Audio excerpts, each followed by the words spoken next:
Welcome in, fellow Potterheads.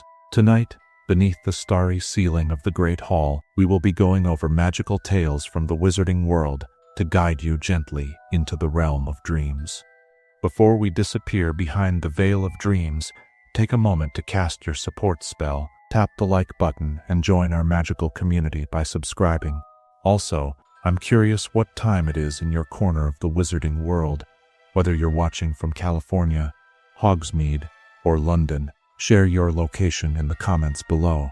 Your participation will be greatly appreciated and helps our magical community grow stronger. Now, the time for incantations has passed. Dim your lights, find your most comfortable position, and prepare to be transported to the world of witchcraft and wizardry as we begin tonight's magical tales. Chapter 1.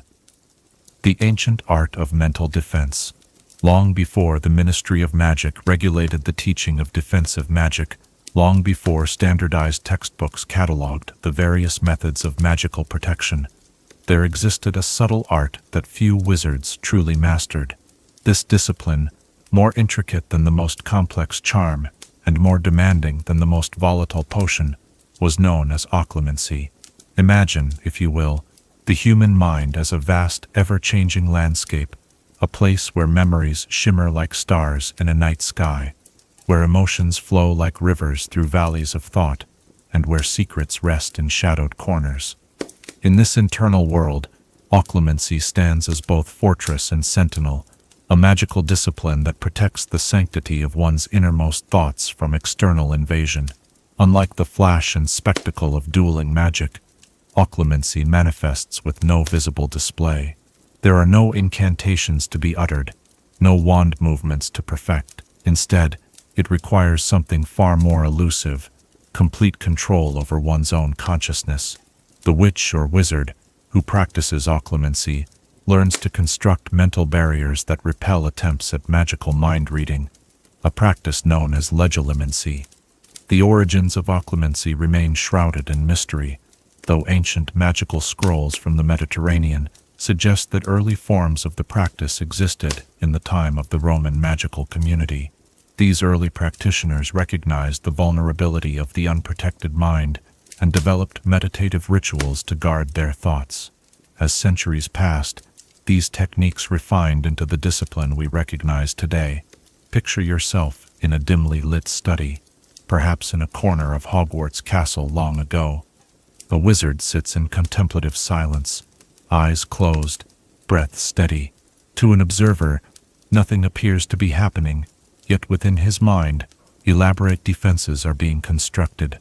Layer upon layer of false memories may be positioned as decoys, emotional responses carefully regulated, vulnerable thoughts sealed behind walls of magical resistance.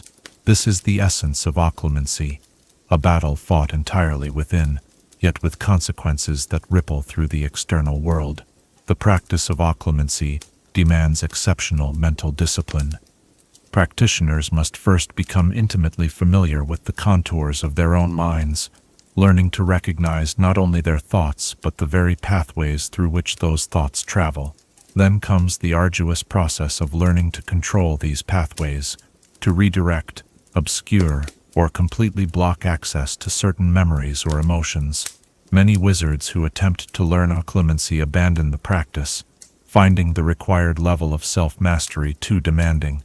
Those who persevere often describe the sensation of successful occlumency as a kind of mental weightlessness, a clarity of thought unencumbered by external influence. Yet this sensation comes only after months, sometimes years, of dedicated practice. In the modern wizarding world, occlumency is rarely taught in standard magical education. The subject appears briefly in Defense Against the Dark Arts curricula at Hogwarts School of Witchcraft and Wizardry, but comprehensive training remains uncommon. This rarity stems partly from the scarcity of qualified instructors, true masters of occlumency are few, and partly from the intensely personal nature of the discipline, which requires individualized instruction rather than classroom teaching. The difficulty of mastering occlumency creates a certain mystique around those who have achieved proficiency.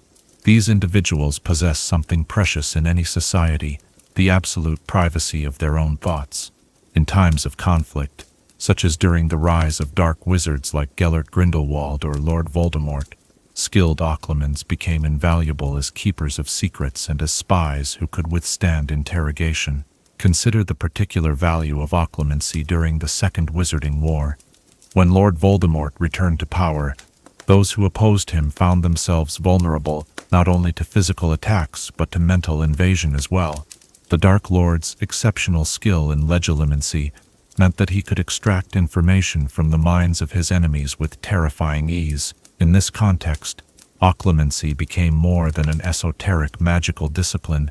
It became a survival skill. The relationship between Occlumency and emotion presents one of the discipline's greatest challenges. Strong feelings, fear, anger, grief, even love, create turbulence in the mind, making it more difficult to maintain mental barriers.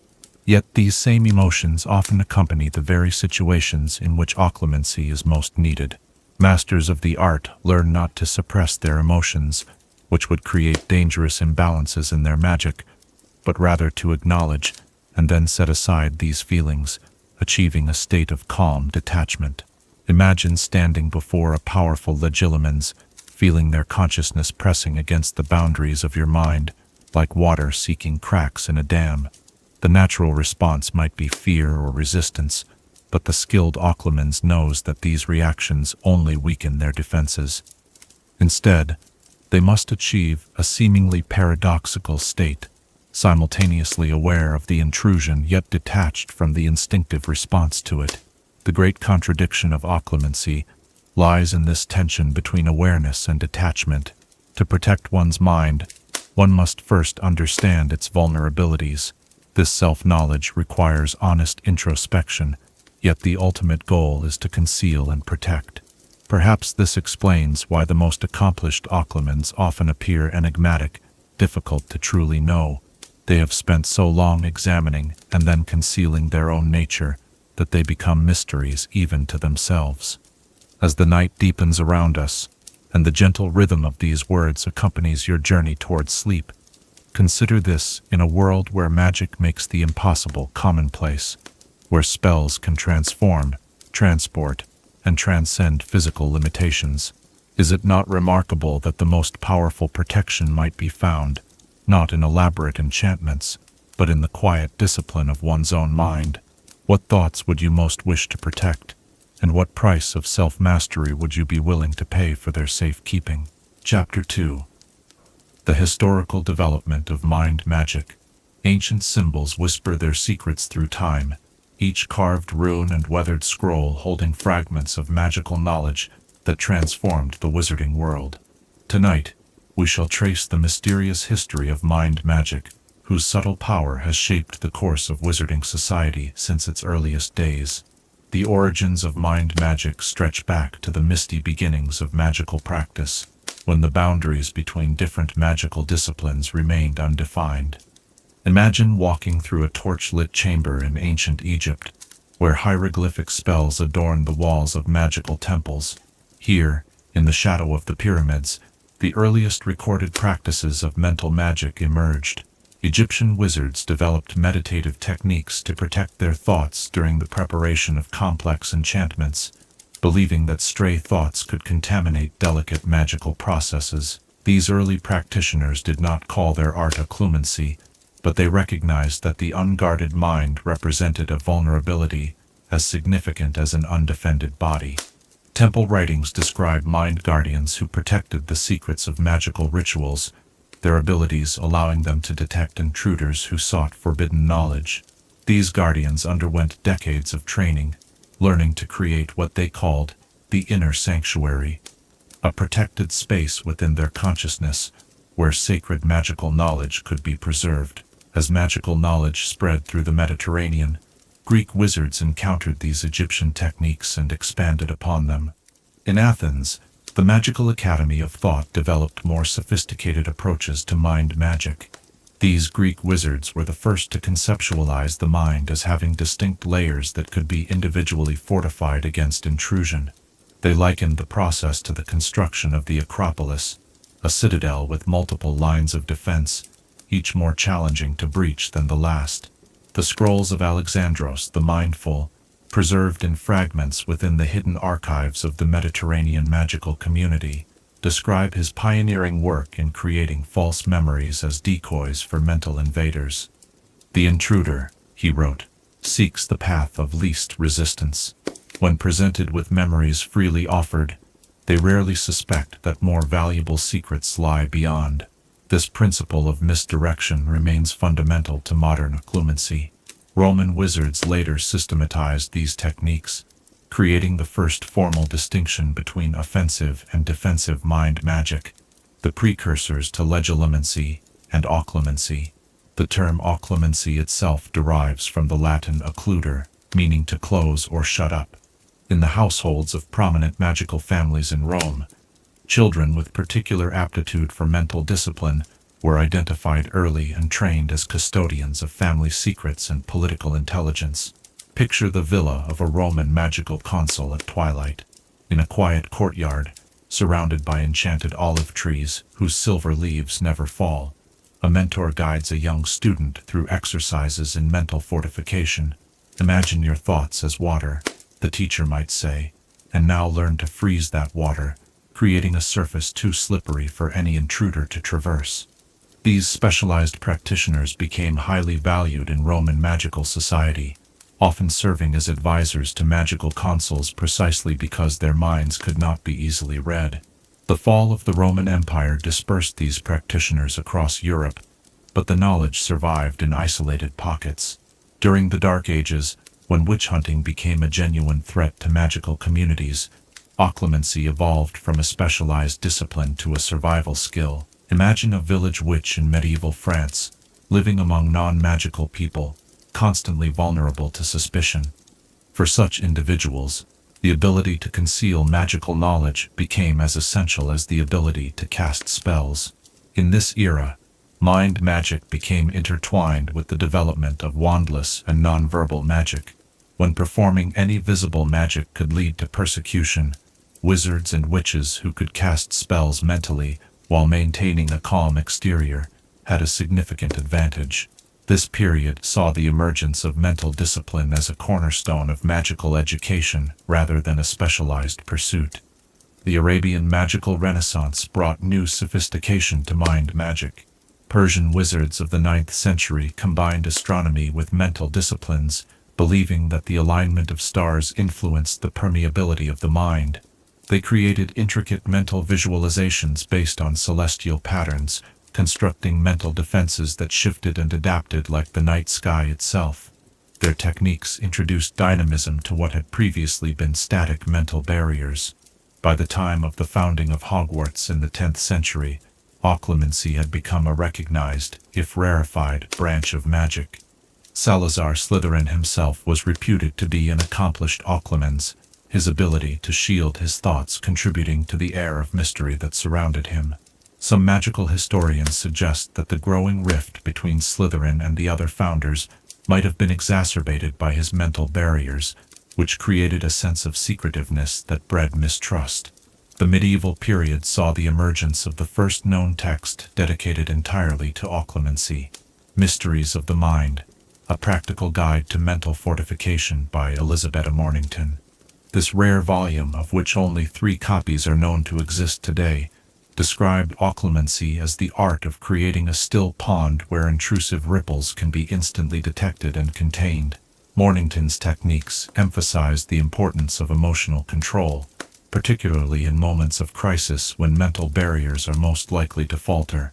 Picture a stone tower perched on a cliff edge in 15th century Scotland. Inside, illuminated by floating candles, Mornington teaches a small group of dedicated students. Your greatest vulnerability, she tells them, lies not in your secrets but in your attachment to them. Learn to observe your own thoughts with detachment, and you remove the lever that others might use against you. The Renaissance period brought fresh approaches to mind magic. Italian magical academies integrated artistic visualization into occlumency training, teaching students to create mentally impenetrable structures inspired by the architectural innovations of the era. These practitioners, RS described their mental defenses in terms of buttresses, arches, and domes, complex, interlocking systems that distributed the pressure of any mental intrusion across the entire structure, rather than allowing it to focus on a single point of weakness. By the 17th century, as the International Statute of Secrecy began to formalize the separation between magical and non-magical communities, occlumency gained new importance. Ministry officials responsible for maintaining secrecy were often trained in basic mental defense to protect sensitive information about the magical world. During this period, the distinction between occlumency as personal protection and as a tool of statecraft became increasingly blurred. In the quiet libraries of Enlightenment-era magical universities, philosophers debated the ethics of mind magic. Some argued that the mind represented the last true sanctuary of the individual, and that any invasion constituted a profound violation. Others maintained that in certain circumstances, particularly those involving security threats to the wider magical community, the use of legilimency could be justified, making occlumency a potential obstruction to justice. As our journey through the historical development of mind magic draws to a close, we can see how this subtle art evolved from intuitive practices to a sophisticated magical discipline, from Egyptian temples to Renaissance academies, from survival skill to philosophical battleground. Occlumency reflects the changing relationship between the individual wizard and the broader magical society. The moonlight now filters through ancient parchment pages of history, illuminating the long shadow of this remarkable magical tradition. As you drift towards sleep, consider this. If you could journey back to any era in the development of mind magic, which methods would you seek to learn, and what secrets might you discover hidden within the minds of history's greatest occlumens? Chapter 3. The Theory Behind Mental Barriers. The soft flicker of candlelight dances across ancient manuscripts, illuminating diagrams of the mind's hidden architecture.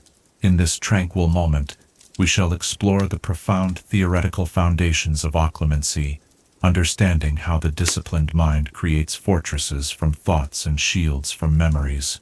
Magical theorists have long debated the fundamental nature of occlumency. Unlike transfiguration or charm work, which manipulate the physical world, occlumency operates entirely within the realm of consciousness. This raises a fascinating question. Is occlumency truly a form of magic, or is it better understood as a mental discipline that wizards and witches can cultivate? The answer lies somewhere in between these perspectives. Imagine the human mind as a vast and complex magical ecosystem. Thoughts flow like streams, memories bloom like gardens, emotions rise and fall like changing weather. When a Legilimens attempts to penetrate this landscape, they send tendrils of magical consciousness across the boundary between their mind and their targets. Occlumency, at its core, is the art of recognizing these intrusions and repelling them before they can take root. The first principle of occlumency theory is what magical scholars call mental presence, a state of heightened awareness of one's own thoughts and the pathways between them. Picture a witch sitting in perfect stillness, her eyes closed, her breathing measured. To an observer, she appears to be doing nothing at all. Yet within her consciousness, she is mapping the contours of her own mind, identifying vulnerable points where external magic might find purchase. This practice of mental cartography forms the foundation upon which all other occlumency techniques are built. Just as a wizard cannot defend a physical space without knowing its layout, an occlumens cannot shield their mind without intimate knowledge of its structure. The accomplished practitioner learns to navigate their consciousness with the same precision that one might navigate the moving staircases of Hogwarts. The second theoretical principle involves the creation of what occlumency masters call resonance barriers. Every mind has its own magical signature, a unique frequency of magical energy that distinguishes it from all others. When a Legilimens attempts to enter another's mind, they must attune their magic to match this frequency. The skilled occlumens learns to deliberately alter their mental resonance, creating discordance that makes it difficult for invasive magic to synchronize with their thoughts. Imagine walking through an enchanted forest where the very air vibrates with magical energy. As you move deeper into the woods, you feel the resonance shift, becoming increasingly dissonant with your own magical signature. This discomfort is similar to what a Legilimency experiences when confronting well-constructed resonance barriers, a sense of alienation that makes it difficult to maintain the concentration necessary for mental invasion. The third theoretical component of occlumency centers on emotional regulation. Emotions generate powerful magical currents within the mind, creating pathways that a skilled Legilimency can follow to access deeper thoughts. Fear creates particularly vulnerable channels, which explains why occlumency often fails in moments of panic or distress. The theoretical texts emphasize that successful occlumency does not require the absence of emotion. Such a state would be neither achievable nor desirable, but rather a detached awareness of one's emotional state. In the private library of Adalbert Waffling, the renowned magical theoretician, there exists a rare manuscript entitled The Architecture of Consciousness. This text describes emotion not as an obstacle to occlumency, but as a potential tool. The wise occlumency, Waffling writes, does not attempt to dam the river of feeling, but rather learns to direct its flow, creating currents that mislead and confuse the mental intruder. This brings us to the fourth principle, the creation of false mental pathways. Advanced occlumency theory suggests that the most effective defense is not an impenetrable wall, but a labyrinth of misleading trails. By constructing artificial thought patterns, the occlumency creates decoys that distract and disorient the Legilimency, leading them away from truly sensitive information. Picture yourself standing before a massive hedge maze, similar to the one used in the Triwizard tournament. From above, you might see the correct path to the center, but once inside, you encounter countless forks and dead ends. The experienced occlumency constructs a similar maze within their mind, with false memories and manufactured thoughts serving as the hedges that obscure the true path to their secrets.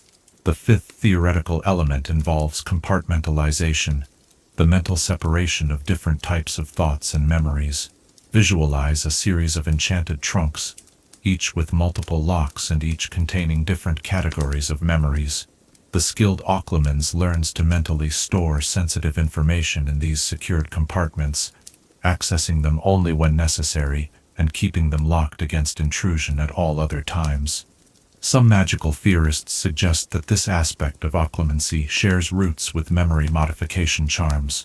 Both require a precise understanding of how memories are structured within the mind. However, while memory charms alter or remove existing memories, occlumency simply conceals them behind layers of magical protection. The theoretical complexity of occlumency increases further when we consider its relationship to nonverbal magic. Both disciplines require the wizard to operate beyond the level of spoken language, engaging with magic on a more fundamental level.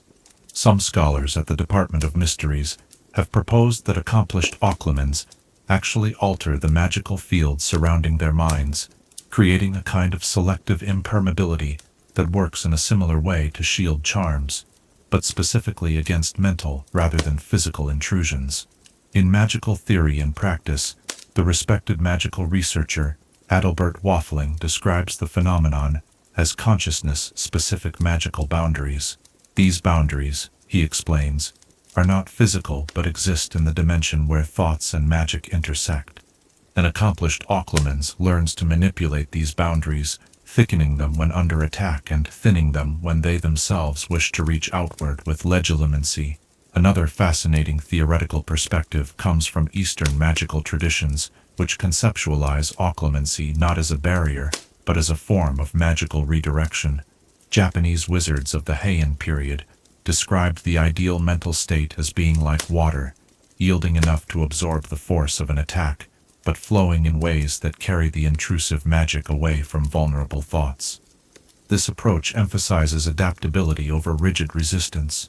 Imagine a stream flowing around stones in its path.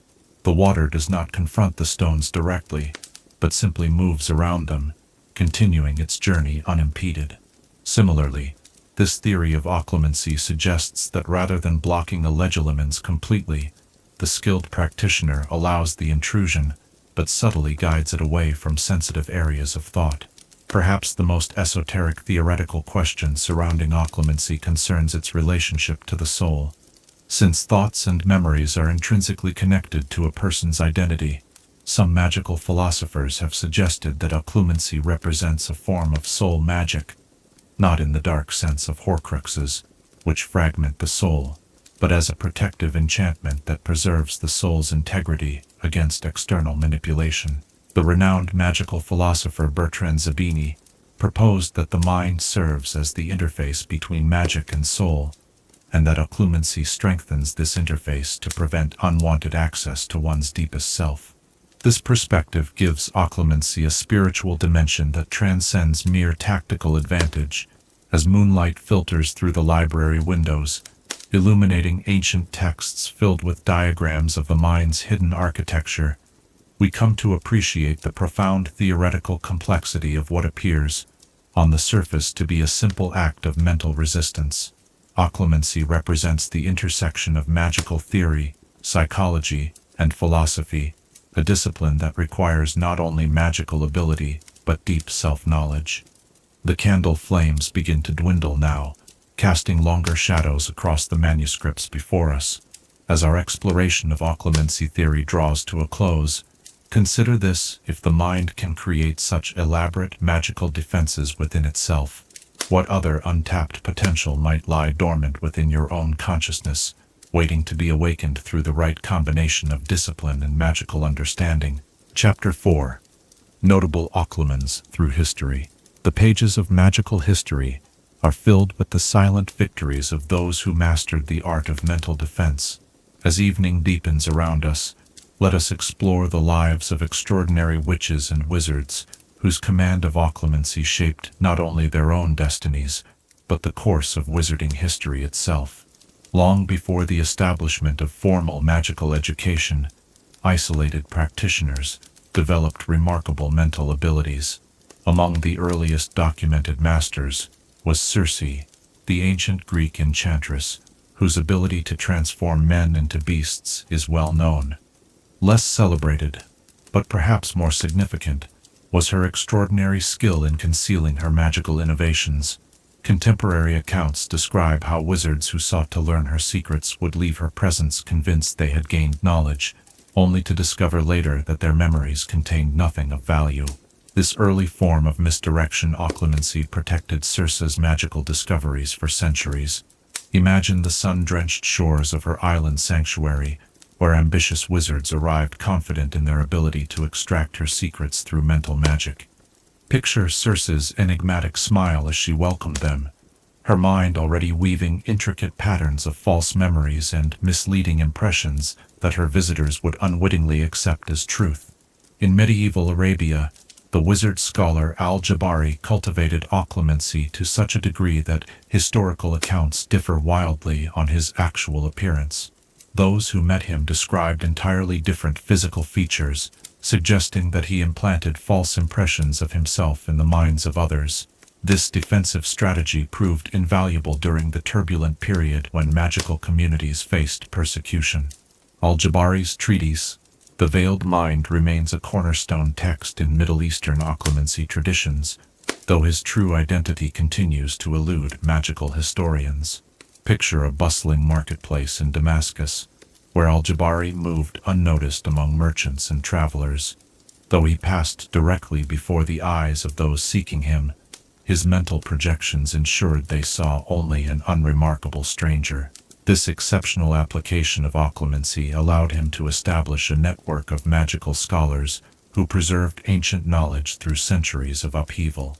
The 12th century Welsh sorceress Angharad Mefn developed what she called layered memory occlumency, a technique that arranged her knowledge in concentric rings of concealment. Superficial thoughts remained accessible, while progressively more valuable secrets were protected by deeper barriers. When captured by rival magical clans seeking her family's spell innovations, Angharad allegedly withstood 3 days of Legilimency attacks without revealing her innermost knowledge. Upon her eventual escape, she founded a small school dedicated to mental defense, whose graduates served as secret keepers for noble magical families throughout medieval Britain.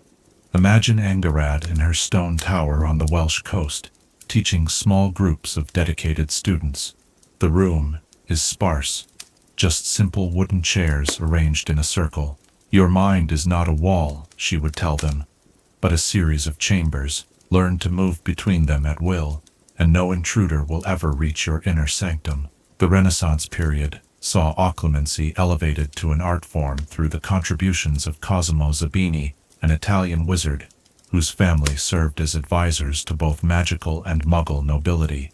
Zabini's innovation lay in incorporating emotional misdirection into his mental defenses, rather than suppressing his emotions, which creates a suspicious void that skilled legilimens can detect.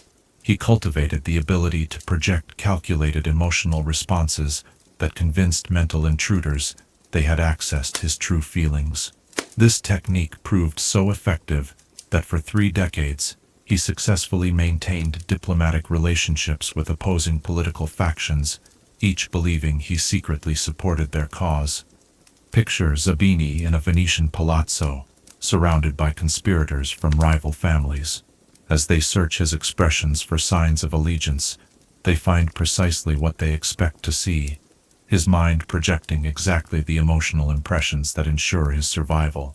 Later that same evening, he might meet with their opponents, presenting an entirely different mental facade with equal conviction. Perhaps the most tragic figure in the history of occlumency was Elidora Ketteridge, who in the early 18th century developed her mental barriers to such an extraordinary degree that she eventually became unable to distinguish between the false memories she created as decoys and her actual experiences. Her case serves as a cautionary tale, taught to all serious students of occlumency.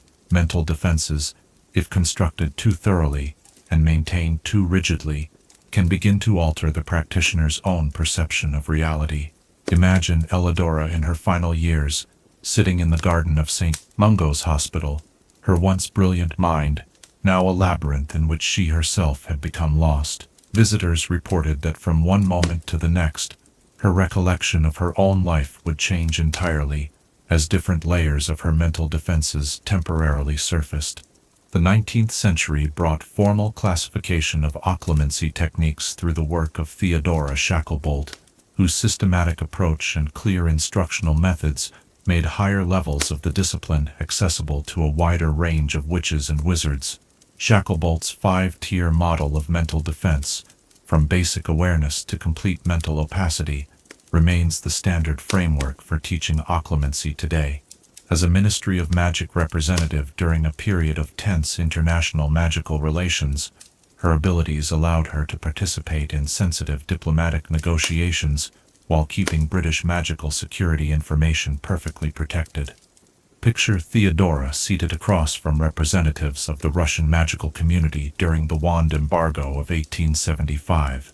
As foreign legilimens subtly attempt to extract information about British wand lore, they encounter only the carefully constructed diplomatic persona she allows them to see, finding no path to the classified knowledge protected behind her mental barriers. Few families have produced as many accomplished occlumens as the Black lineage. For centuries, this ancient wizarding family cultivated mental discipline, alongside other magical skills, believing that the protection of family secrets was paramount. Phineas Nigellus Black, a former Hogwarts headmaster, was particularly noted for his impenetrable mental defenses. Contemporary accounts suggest that even other accomplished legilimens found attempting to read his mind akin to staring into the depths of the Black Lake, dark, unfathomable, and likely concealing things one would rather not encounter. Imagine the young members of the Black family seated in the drawing room of their ancestral home, receiving their first lessons in mental discipline even before obtaining their wands. The family's commitment to occlumency created a legacy of witches and wizards whose minds were fortresses, contributing to the aura of mystery and power that surrounded them. The modern era has seen few practitioners more accomplished than Blenheim Stock, whose unique contribution to the field came through his integration of Muggle meditative techniques with traditional wizarding methods. Stock's controversial approach initially faced skepticism from magical purists, but the results spoke for themselves. His students demonstrated an ability to establish effective mental barriers in significantly less time than those following conventional training. As an unspeakable in the Department of Mysteries during the First Wizarding War, Stock's mental discipline ensured that critical research remained secure, even during the height of Voldemort's first rise to power. Picture Stock in a dimly lit room at the Ministry, calmly facing interrogation by officials suspected of being under the Imperious Curse. Serene expression reveals nothing, as his mind presents exactly the level of information his superiors had authorized him to share, neither more nor less, while the department's most sensitive secrets remain protected behind barriers the compromised interrogators cannot even detect. In more recent wizarding history, few have demonstrated the practical application of occlumency under extreme circumstances more impressively than Severus Snape.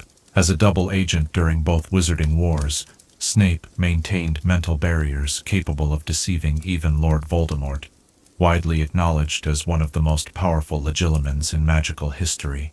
The remarkable precision of Snape's occlumency allowed him to conceal specific intentions and loyalties while allowing other thoughts to be accessed, creating a seemingly coherent mental narrative that supported his cover identity. The legacy of these historical masters lives on in contemporary occlumency practice. Each contributed techniques and insights that collectively transformed what began as intuitive self-protection into a sophisticated magical discipline. Their stories remind us that sometimes the most consequential magic leaves no visible trace, victories won in the silent battlefield of the mind, secrets preserved against those who would extract them by force, and knowledge protected for future generations. As the fire burns lower and shadows lengthen around us, consider the hidden influence these masters of mental magic have had on wizarding society. How many critical moments in magical history may have turned on the ability of one witch or wizard to protect the contents of their mind, and what secrets might still lie buried in the memories of those who have mastered the subtle art of occlumency. Chapter 5. Occlumency Training Methods. The gentle crackling of a fire accompanies us as we turn to perhaps the most practical aspect of our exploration, the methods by which an ordinary witch or wizard might begin the journey toward mental mastery. As darkness settles around us, let us illuminate the path of occlumency training, a discipline as demanding as it is rewarding. Unlike many magical skills that can be acquired through straightforward practice, occlumency demands a holistic approach that encompasses mind, body, and magical essence. The training traditionally begins not with attempts to resist legilimency, but with fundamental exercises to develop mental awareness. For the novice, this first stage often proves surprisingly challenging. Imagine yourself in a quiet room at Hogwarts, perhaps a seldom-used classroom on the 4th floor. You sit in a comfortable chair, your wand set aside, as your instructor guides you through the initial exercise, simply observing your own thoughts without attempting to direct them. Like leaves floating on a stream, you are asked to watch each thought arise, exist momentarily, and then pass away. This deceptively simple practice reveals how rarely we truly observe our own mental processes. Most beginning students express surprise at how difficult it is to maintain this detached awareness for even a few minutes. The mind naturally wanders, becomes caught in loops of worry or planning, or simply drifts into daydreams. These tendencies, while perfectly normal, create vulnerabilities that a Legilimens can exploit. The discipline of passive observation, practiced daily over weeks or months, gradually develops the mental muscle that forms the foundation of all further occlumency work. Once a student has cultivated basic mental awareness, training advances to exercises in emotional regulation. This phase proves particularly challenging, as it confronts deeply ingrained patterns of response. The traditional method involves exposure to mild emotional stimuli, perhaps memories of minor embarrassments or frustrations, while maintaining the observer's perspective established in the first phase. Picture yourself returning to that quiet classroom, where your instructor might ask you to recall a moment when you felt foolish or exposed. As the memory surfaces, bringing with it echoes of the original discomfort. You practice observing the emotional response without becoming immersed in it. You notice the physical sensations, perhaps a tightening in your chest or warmth rising to your face, without allowing them to trigger further reactions. This separation between experiencing and identifying with emotion forms a crucial protective barrier against legilimency, which often exploits emotional vulnerabilities to gain access to associated thoughts. The third stage of traditional training introduces active memory organization. Having developed awareness and emotional distance, the student now learns to conceptualize their mind as structured rather than chaotic. Different traditions teach various visualization techniques for this purpose.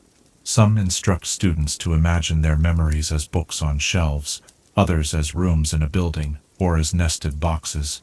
The specific imagery matters less than the development of a consistent mental architecture that the practitioner can navigate intentionally. Imagine yourself organizing your memories into a vast library. Significant events become volumes placed on specific shelves, while trivial recollections might be gathered into collections stored in distant corners. Sensitive information, secrets you wish to protect, you place in a secure section, perhaps behind an imaginary locked door. This organizational system, wholly invisible to outside observers, creates pathways within your mind that you can control and monitor. Only after these foundational skills are established does traditional occlumency training advance to active resistance against mental intrusion. This fourth phase typically begins with controlled practice sessions, where an instructor attempts mild legilimency while the student implements their protective techniques.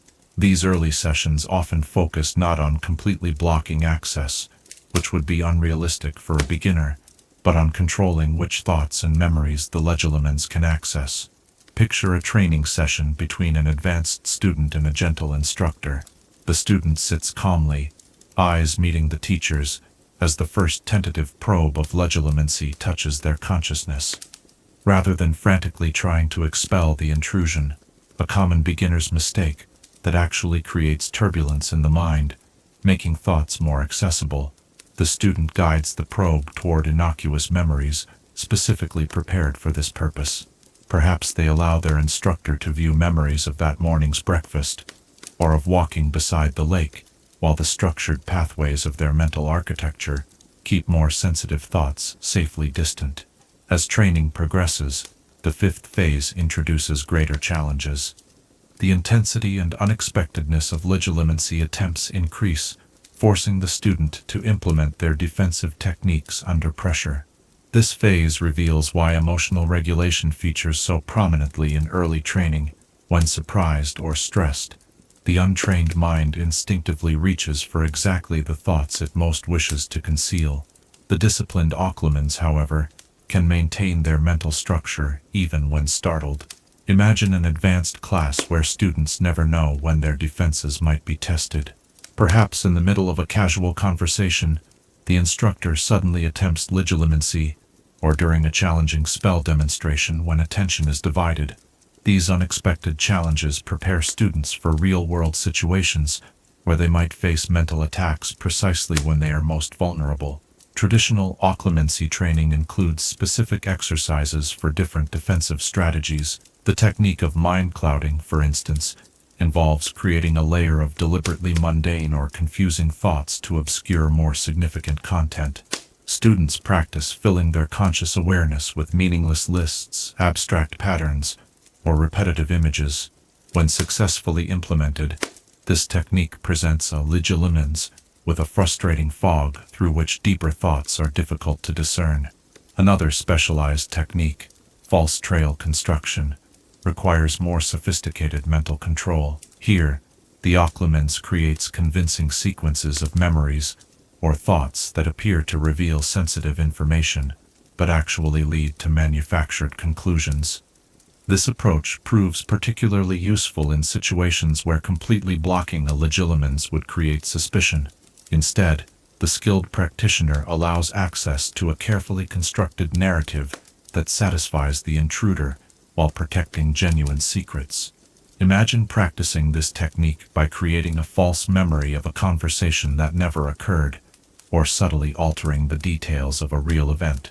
The most convincing false trails incorporate elements of truth, authentic emotional responses, actual locations, real people, woven together in deceptive patterns.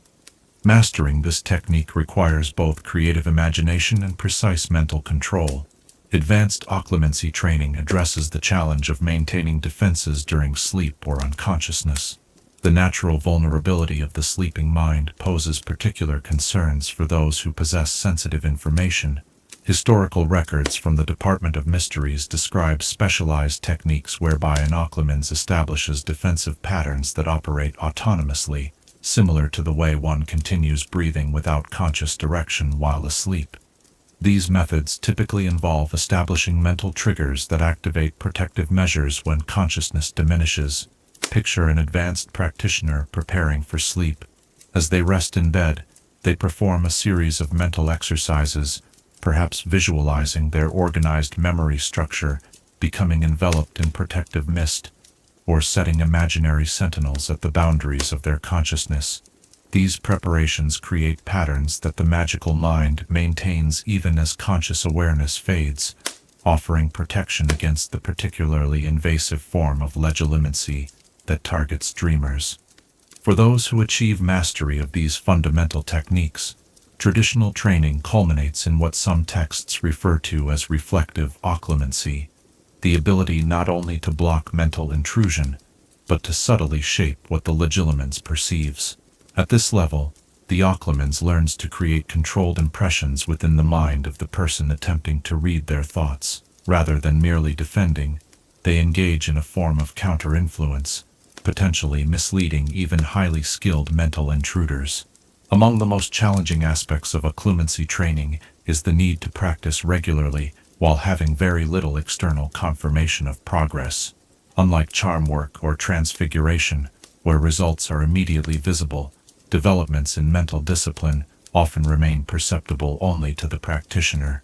This inherent isolation makes the student-teacher relationship particularly important in occlumency training, as the instructor's feedback provides the primary measure of advancement. The traditional approach to occlumency instruction emphasizes the relationship between physical and mental discipline. Many historical texts recommend complementary practices such as regulated breathing exercises, specific dietary restrictions to enhance mental clarity, and even particular sleeping positions thought to stabilize magical energy around the mind. While modern magical education has moved away from some of these more esoteric recommendations, the connection between physical state and mental resilience remains a cornerstone of serious occlumency training. As our exploration of training methods draws to a close, we recognize that the path to becoming an accomplished occlumency is neither quick nor easy. It demands consistent practice, unflinching self-examination, and the courage to confront one's own vulnerabilities in order to transform them into strengths. Yet for those who persevere, the discipline offers not only protection against external intrusion, but a profound understanding of one's own mind. Perhaps the most valuable knowledge any witch or wizard can possess. As you rest in the quiet darkness, perhaps beginning to drift towards sleep, consider which of these training methods would pose the greatest challenge for you, and what might that reveal about the unique architecture of your own consciousness. Chapter 6. Severus Snape as Master Occlumency. The shadowed corners of the dungeons hold many secrets, but perhaps none so profound as those kept by their most enigmatic master. As the candles burn low, casting long shadows across these pages of magical history, let us turn our attention to a wizard whose mastery of occlumency shaped the fate of the wizarding world. Severus Snape. Few individuals in recent wizarding history have demonstrated such extraordinary mental discipline under such relentless pressure. To truly understand Snape's remarkable achievements in occlumency, we must first consider the unique circumstances that led him to develop this skill to such an exceptional degree. Imagine Hogwarts Castle in the 1970s, where a young Slytherin student moves through the corridors, his black eyes already guarded, his thoughts already turning inward. Young Severus Snape's childhood had prepared him, perhaps unwittingly, for the mental discipline occlumency would require. Growing up in a household marked by conflict, he had learned early to conceal his thoughts and feelings, a natural defensive mechanism that would later serve as the foundation for more deliberate mental barriers. The bullying Snape endured during his school years further reinforced this tendency toward mental concealment. Repeatedly humiliated by James Potter and Sirius Black, Snape developed an instinctive ability to withdraw his most vulnerable thoughts from the surface of his consciousness. While not yet formal occlumency, this psychological habit created fertile ground for the advanced mental discipline he would later cultivate. But it was Snape's complex relationship with the dark arts that truly catalyzed his development as an occlumency. As he moved in circles increasingly close to Lord Voldemort's early followers, he recognized the danger of exposing his true thoughts to those skilled in mental penetration. The first deliberate occlumency barriers Snape constructed likely protected his remaining attachment to Lily Evans, a Muggle-born witch whom he deeply loved, despite his growing association with those who despised her kind. Picture the young man in his early 20s, now bearing the dark mark on his arm, seated in dimly lit rooms with other Death Eaters. While outwardly demonstrating loyalty to Voldemort's cause, Snape maintained an inner sanctuary of thought where his conflicting loyalties and emotions remained hidden. This double life demanded constant mental vigilance, as any momentary lapse could prove fatal among companions who included accomplished Legilimens. The most significant turning point in Snape's development as an occlumency came with his terrible realization that his actions had endangered Lily Potter. The crushing grief and remorse that followed drove him to Albus Dumbledore, offering to do anything, including becoming a spy against Voldemort, to protect her. From this moment, Snape's occlumency transformed from a personal defense mechanism to a crucial wartime skill upon which countless lives would depend. Under Dumbledore's guidance, Snape refined his already considerable mental discipline. Where before he had constructed barriers around specific vulnerable thoughts, he now developed the far more sophisticated ability to present a convincing alternative narrative of his motivations and loyalties. This form of occlumency required not merely blocking access to his mind, which would have aroused suspicion, but rather creating a coherent false mental landscape that could withstand scrutiny from one of the most powerful Legilimens in magical history, Lord Voldemort himself. Imagine the extraordinary mental compartmentalization required for this deception. Snape needed to maintain perfect awareness of his true allegiances, while simultaneously constructing an entirely different set of apparent thoughts, memories, and motivations that would satisfy the Dark Lord's mental probing. The slightest inconsistency, the smallest unguarded moment, would mean certain death. Dumbledore, himself a skilled Legilimens, likely served as Snape's practice opponent during this period of refinement. Picture them in the headmaster's office, Dumbledore testing the integrity of Snape's mental defenses, identifying weaknesses that Voldemort might exploit, and helping to strengthen them.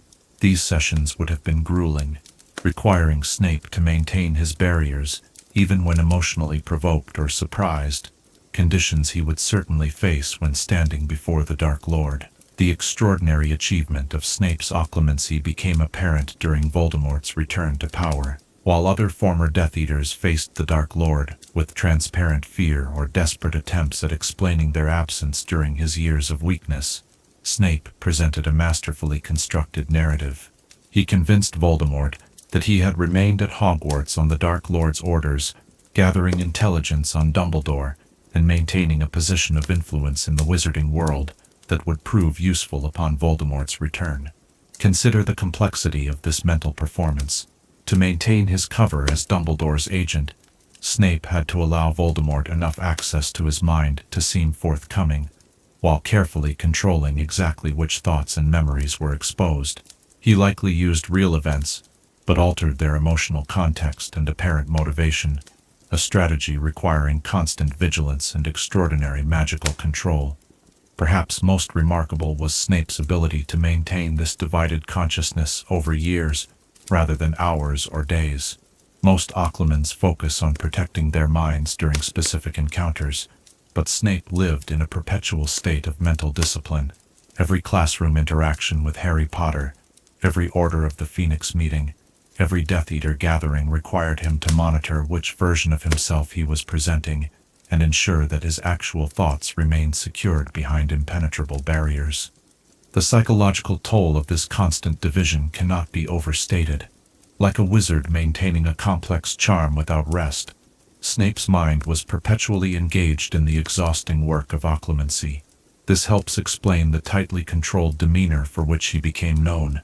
His emotional restraint was not merely temperamental, but a necessary component of his mental discipline.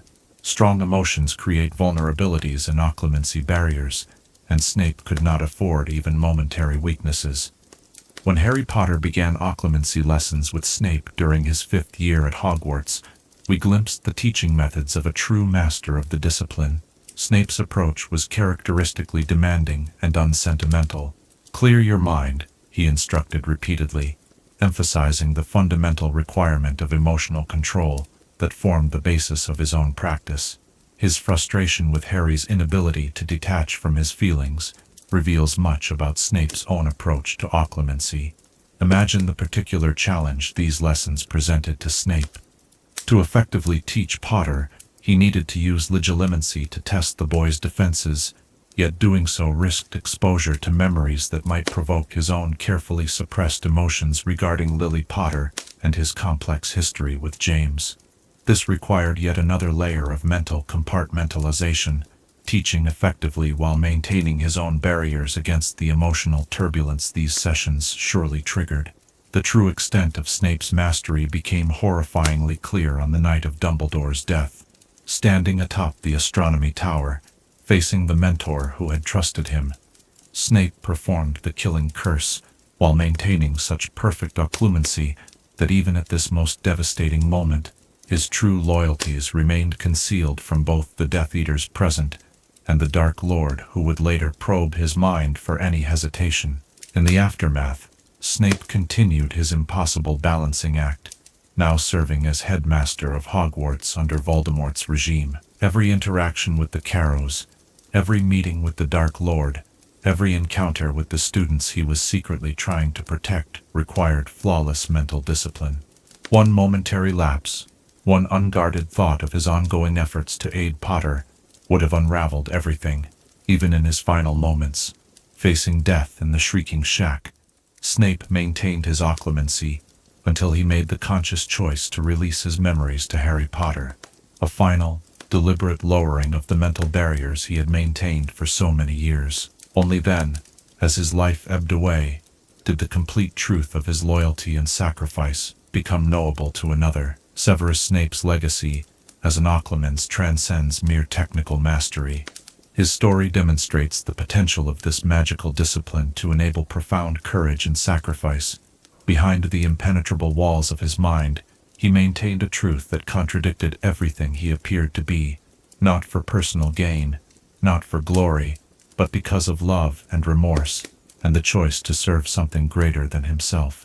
As the candle burns low, casting one final shadow across the pages of Snape's remarkable story, consider this: what truths might we keep guarded within ourselves, not out of fear or shame, but as quiet acts of devotion to principles that others might never see or understand. Chapter 7. Occlumency versus Legilimency. The eternal dance between concealment and discovery finds its most intricate expression in the twin magical disciplines we have been exploring. As moonlight spills through ancient windows, illuminating dust motes that drift like thoughts between minds, let us examine the delicate interplay between occlumency and the art that necessitates its existence. Legilimency. To truly understand occlumency, we must comprehend the force it strives to repel. Legilimency, often mischaracterized as simple mind reading, is far more nuanced and complex. Unlike Muggle notions of telepathy, Legilimency does not deliver neat sentences of thought directly from one consciousness to another. Rather, it allows access to the swirling impressions, memories, and emotions that comprise a person's inner landscape. The skilled Legilimens navigates this landscape, interpreting fragments of memory and emotional resonances to extract meaning. Imagine standing at the edge of a vast, misty lake. The surface of the water reflects scattered images, some clear, others distorted. These reflections represent the accessible thoughts of an unprotected mind. The Legilimens reaches out, not physically, but with magical consciousness, disturbing the water's surface to bring specific reflections into focus. The untrained subject of this intrusion might feel nothing more than a vague unease, unaware that their mental waters are being stirred by an external presence. This is the challenge that Occlumency must address, an intrusion so subtle that detecting it becomes the first hurdle. Before any defense can be mounted, the Occlumens must develop the sensitivity to recognize when another consciousness touches their own. This explains the emphasis on constant vigilance in Occlumency training. The moment of penetration, if undetected, renders further defenses meaningless. Legilimency itself exists on a spectrum of intensity and detectability. At its most delicate, practiced by masters like Albus Dumbledore, it leaves barely a ripple in the subject's awareness. Such practitioners can glean surface impressions without alerting even those with basic Occlumency training. At its most aggressive, exemplified by Voldemort's brutal mental assaults, Legilimency crashes through mental defenses like a tidal wave, leaving the victim disoriented and psychologically battered. The relationship between these opposing disciplines resembles nothing so much as a wizard's chess match, with moves and counter-moves, developing in response to each opponent's strategy. When Legilimency techniques evolved to detect emotional inconsistencies, Occlumency developed emotional masking. When Occlumens began creating false memory decoys, Legilimens refined their ability to distinguish authentic memories from constructed ones. Picture a medieval dueling chamber, where two wizards face one another in absolute silence. No wands are raised, no incantations uttered, yet the most consequential battle of their lives unfolds as consciousness strives against consciousness. The Legilimens probes for weakness, an unguarded emotion, a memory risen too close to the surface, while the Occlumens maintains constant awareness of their own mental topography, detecting and diverting each subtle intrusion. The magical theory underlying both disciplines centers on the liminal space where minds can connect. Wizarding researchers at the Department of Mysteries have proposed that all consciousness exists within a unified magical field, with individual minds representing concentrated nodes within this field.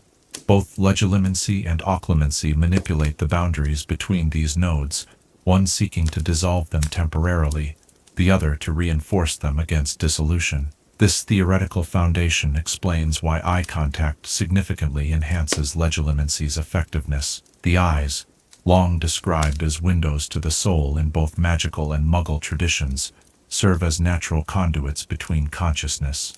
They create a direct channel through which the magical influence of Legilimency can flow more easily. Skilled Occlumens learn to maintain eye contact while simultaneously keeping their mental barriers intact, a challenging combination that requires dividing one's magical focus. The wandless nature of both disciplines places them among the most ancient and fundamental forms of magic. Before wands channeled and refined magical energy, the direct influence of one consciousness upon another represented one of the earliest expressions of magical power. Historical accounts from ancient magical communities describe contests of mental will that could last for days, with tribal leaders establishing dominance through their ability to access the thoughts of rivals while protecting their own. While innate ability plays a role in aptitude for both disciplines, the magical community remains divided on whether certain wizards and witches possess natural Legilimency talents. Rare cases exist of young magical children who demonstrate unnerving insight into others' thoughts before receiving any formal training. Whether this represents true inborn Legilimency or simply heightened empathic sensitivity remains a subject of ongoing study at magical institutions. What is clear is that proficiency in either discipline requires both innate magical strength and dedicated training. The wizard who demonstrates extraordinary talent in charm work or transfiguration will not necessarily excel at mental magic, which demands a different kind of magical focus, inward rather than outward, subtle rather than demonstrative. Some of history's most powerful duelists have failed utterly when attempting to master Occlumency, finding themselves unable to direct their considerable magical energy in the required introspective manner. The ethical dimensions of the relationship between these disciplines deserve consideration. While occlumency is generally regarded as a legitimate form of self-protection, legilimency occupies more ambiguous moral territory. The unauthorized penetration of another's mind is widely condemned in modern wizarding society, with laws in most magical jurisdictions restricting its use to specific circumstances, such as oral interrogations of suspected dark wizards, and even then under strict oversight. Yet these ethical boundaries grow blurred in practice. During both wizarding wars, both sides employed legilimens to extract information from opponents. The distinction between justifiable use in conflict and unacceptable violation often depended on which side was employing the technique, rather than on clear ethical principles. This moral complexity extends to occlumency as well. While protecting one's own thoughts seems an unambiguous right, concealment can serve deception as readily as it serves privacy. Consider the delicate balance maintained at diplomatic gatherings of international magical representatives. Though rarely acknowledged openly, each delegation typically includes both skilled legilimens and occlumens.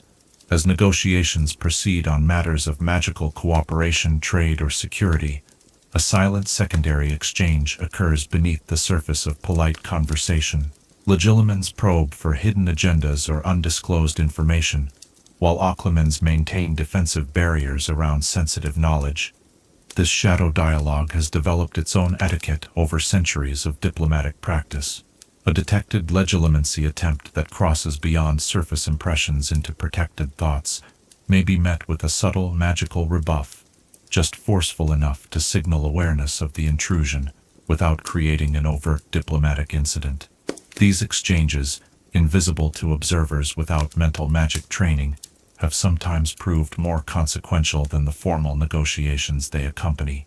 In educational settings, the teaching of these disciplines reveals their fundamentally opposed nature. Legilimency instruction begins with extending one's magical consciousness outward, learning to perceive the thoughts and feelings that constantly radiate from others. Occlumency training, conversely, starts with drawing one's magical consciousness inward, becoming fully aware of one's own mental emanations before learning to control them. This directional opposition, outward versus inward focus, creates the initial challenge for those rare wizards who attempt to master both disciplines. The wizard, or witch accomplished in both arts, develops a uniquely divided magical consciousness. They must simultaneously maintain the outward perceptiveness required for legilimency and the inward vigilance essential to occlumency. This divided awareness resembles the concentration needed to maintain two separate spells at once, a challenging magical feat under any circumstances, and particularly so when the spells in question move in fundamentally opposite directions. Historical accounts suggest that this opposition creates a natural limitation on combined mastery. The wizard who excels at penetrating others' mental defenses typically possesses a forceful, projective magical energy ill-suited to the subtle containment occlumency requires. Conversely, the natural occlumens often manifests a self-contained magical signature that limits their effectiveness at reaching beyond their own mental boundaries. The rare individuals who overcome this natural opposition, Albus Dumbledore and Severus Snape among them, achieve a remarkable magical balance that contributes to their exceptional abilities in both disciplines. The most dramatic confrontations between legilimency and occlumency occur when practitioners of comparable skill engage in direct mental combat. Unlike the one-sided intrusions where a legilimens targets an untrained mind, these encounters involve active opposition of magical will. The legilimens must continuously adapt their approach as the occlumens shifts mental defenses, creating false openings while protecting genuine vulnerabilities. Meanwhile, the occlumens must maintain perfect awareness of their mental architecture, while under the disorienting influence of another consciousness intermingled with their own. Imagine standing in a room where the very walls shift and change at your command, while an intruder searches for the chamber containing your most precious possessions. As they approach what appears to be their goal, you silently reconfigure the room's layout, leaving them confronting an empty decoy, while the true chamber moves elsewhere in your mental architecture. This dynamic restructuring represents the highest form of occlumency, not merely static barriers, but an active response to intrusion. As our exploration of this magical duality draws to a close, we recognize that the relationship between occlumency and legilimency embodies a fundamental aspect of magic itself, the tension between revelation and concealment, between knowing and being known. In the silent battle between these opposing forces, we glimpse the extraordinary subtlety of which magic is capable, far removed from dramatic duels or spectacular transfigurations, yet perhaps more profound in its implications. The night deepens around us now, the shadows grow longer, and in this quiet moment between wakefulness and dreams, consider if you could master only one of these twin arts. Would you choose to unlock the secrets of other minds, or to ensure that your own remains an unbreached sanctuary known only to yourself? Chapter 8. Failed Occlumency and its Consequences. The veil of night grows deeper as we turn to examine the darker aspects of our subject. Like a protective charm that falters at a crucial moment, even the most carefully constructed mental defenses can sometimes fail. In these moments of vulnerability, when barriers collapse and minds lie exposed, we discover the true consequences of occlumency's absence. Despite its remarkable protective capabilities, occlumency remains an imperfect discipline. Even masters of the art can experience moments of failure when their mental barriers weaken or collapse entirely. The causes of such failures reveal much about the nature of the discipline itself and the peculiar vulnerabilities of the conscious mind. Extreme emotional distress represents perhaps the most common cause of occlumency failure. Picture a witch who has maintained flawless mental barriers for years, suddenly receiving news of a loved one's death. In that moment of shock and grief, her carefully structured mental architecture may shatter, leaving her thoughts exposed to any legilimens who might be present. This vulnerability explains why those who rely on occlumency professionally, such as certain unspeakables in the Department of Mysteries, undergo specialized training in maintaining their barriers even during personal crises. The case of Bertha Jorkins provides a sobering illustration of failed occlumency under extreme duress. Though not a trained occlumens, Jorkins had been subjected to memory modification charms that created a form of involuntary mental barrier around certain sensitive information she possessed. When captured by Lord Voldemort, these artificial barriers initially prevented him from accessing her knowledge about the Triwizard Tournament and Barty Crouch Jr. Survival. However, under the extraordinary pressure of Voldemort's Legilimency assault, these defenses ultimately collapsed, revealing not only the hidden information, but severely damaging her mind in the process. Imagine the mental landscape as Voldemort's consciousness hammered against these artificial barriers, not the flexible, responsive defenses of trained occlumency, but rigid walls created by external magic. As these walls finally shattered, they tore through the delicate fabric of Jorkin's mind, leaving wounds that could not be healed. This tragic outcome demonstrates the danger of relying on imposed mental barriers rather than the organic defenses developed through proper occlumency training. Physical weakness presents another significant vulnerability. The discipline requires a continuous expenditure of magical energy, maintained even during sleep through deeply ingrained mental patterns. When the body weakens through illness, injury, or extreme fatigue, this energy becomes difficult to sustain. The occlumens fighting a high fever may find their barriers thinning, despite their best efforts, much as a physically exhausted duelist struggles to maintain shield charms of normal strength. Historical accounts from St. Mungo's Hospital describe cases where occlumens admitted for serious injuries temporarily lost their mental defenses while unconscious. In particularly sensitive situations involving patients with high security knowledge, the hospital maintains specialized wards with additional magical protections to compensate for this vulnerability. Healers working in these wards undergo specific training to recognize and respect the mental privacy of patients who cannot maintain their usual barriers. Consider the particular challenge faced by an injured auror, brought to St. Mungo's after a confrontation with dark wizards, unconscious and unable to maintain occlumency. Their mind might contain sensitive information about ongoing operations that could endanger colleagues if accessed by the wrong individuals. The healers must balance medical necessity with security protocols, sometimes limiting which staff members can interact with the patient until they regain consciousness and can re-establish their mental defenses. Prolonged exposure to dementors creates a uniquely devastating form of occlumency failure. These creatures, which feed on positive emotions, gradually erode the emotional control essential to maintaining mental barriers. Azkaban prisoners with occlumency training typically lose this ability within weeks of incarceration, their once disciplined minds becoming as vulnerable as those of untrained wizards. This particular vulnerability has occasionally raised concerns about high-security prisoners potentially hiding valuable information behind occlumency barriers that deteriorate after sentencing, taking their secrets with them into madness. Imagine the gradual collapse of an occlumen's defenses under dementor exposure, unlike the sudden shattering caused by extreme emotion or Legilimency assault. This erosion occurs incrementally as the foundation of emotional regulation slowly dissolves.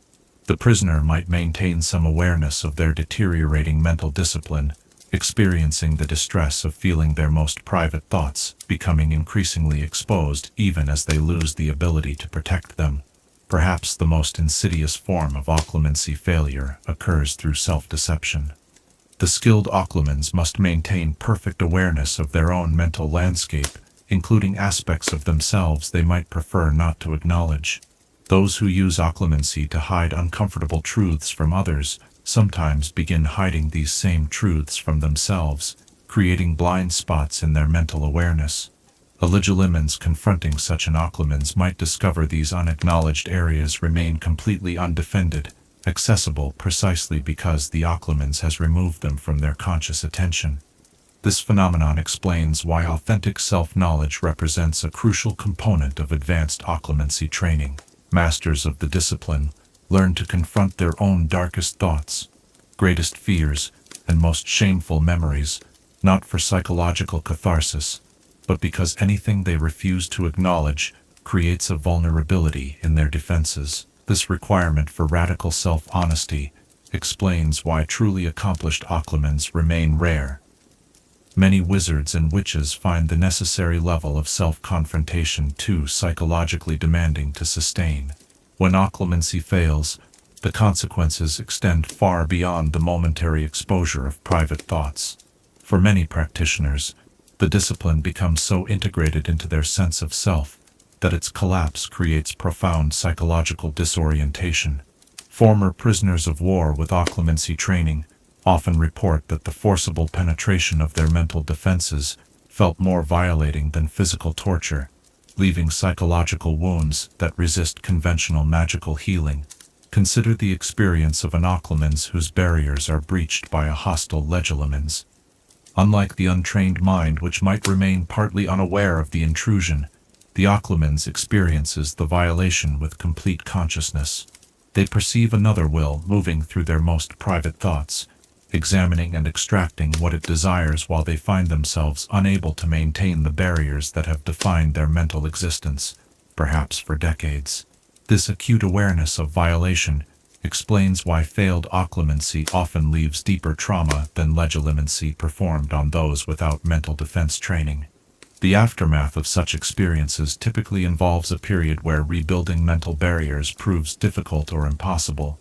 Just as a physical injury makes one hesitant to use the wounded limb, psychological injury can create a reflexive resistance to re-establishing the mental patterns that failed to provide protection.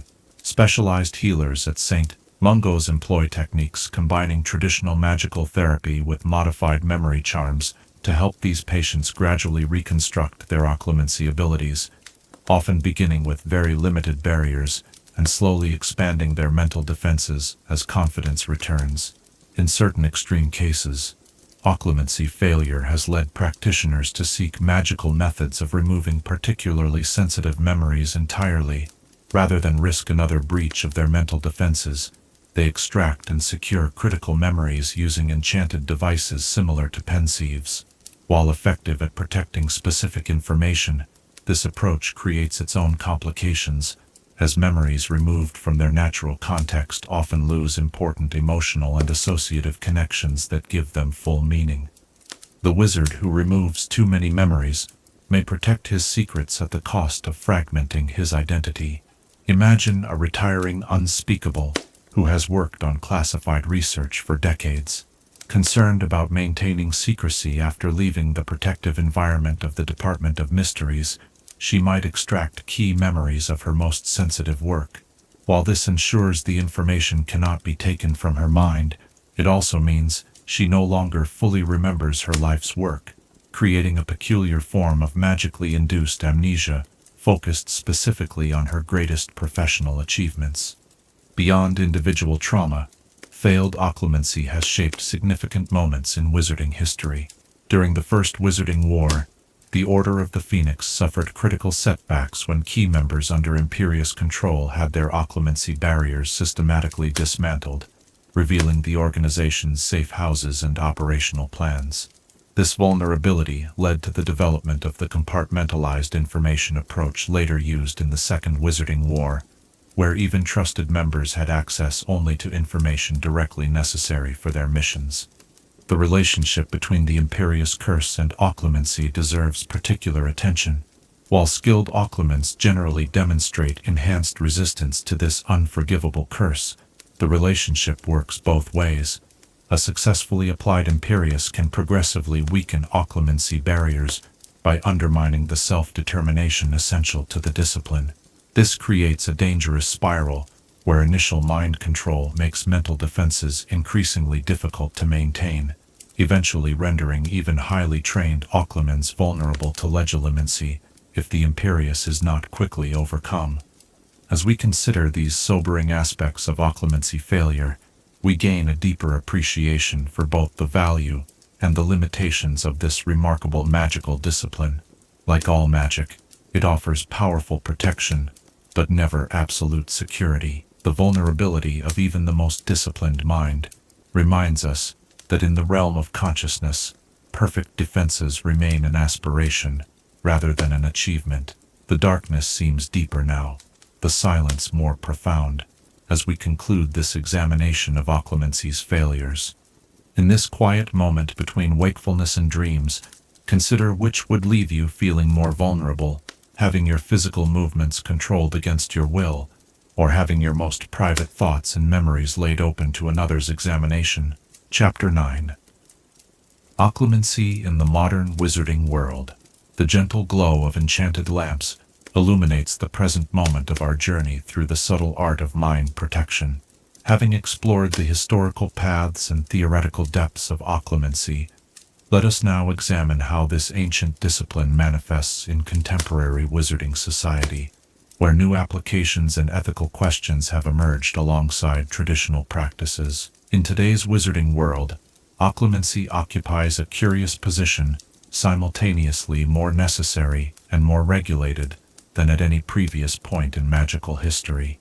The expansion of magical government, the increased interconnectedness of global wizarding communities, and the advancement of mind-related magical technologies have all contributed to a transformed landscape for mental defense magic. The Ministry of Magic maintains a complex relationship with occlumency. While officially recognizing its legitimate use for personal privacy, certain departments actively monitor those who pursue advanced training in the discipline. The Auror Office, for instance, maintains a registry of known occlumency instructors and requires notification when they accept new students. This regulation stems not from opposition to the practice itself, but from awareness that those seeking such training often have specific reasons for wanting to conceal their thoughts, reasons that might merit further investigation. Imagine the quiet office on level 2 of the Ministry, where a small team of specialized aurors reviews these notifications. They are not looking to prevent legitimate privacy seekers from learning the skill, but rather to identify patterns that might indicate organized concealment efforts by dark wizarding groups. This delicate balance between respecting individual magical rights and maintaining collective security characterizes the modern regulatory approach to occlumency. Within the Department of Mysteries, occlumency research continues behind closed doors, unspeakables working in the thought chamber, a lesser-known division adjacent to the more famous Hall of Prophecy, explore the fundamental nature of consciousness and its manipulation through magic. Their research combines ancient occlumency techniques with modern magical theory, seeking to develop more sophisticated methods of mental protection for those handling the department's most sensitive information. Picture the specialized training facility deep within the ministry, where selected employees learn these advanced techniques. Unlike traditional occlumency training, which focuses on general mental barriers, these sessions teach highly specific compartmentalization methods.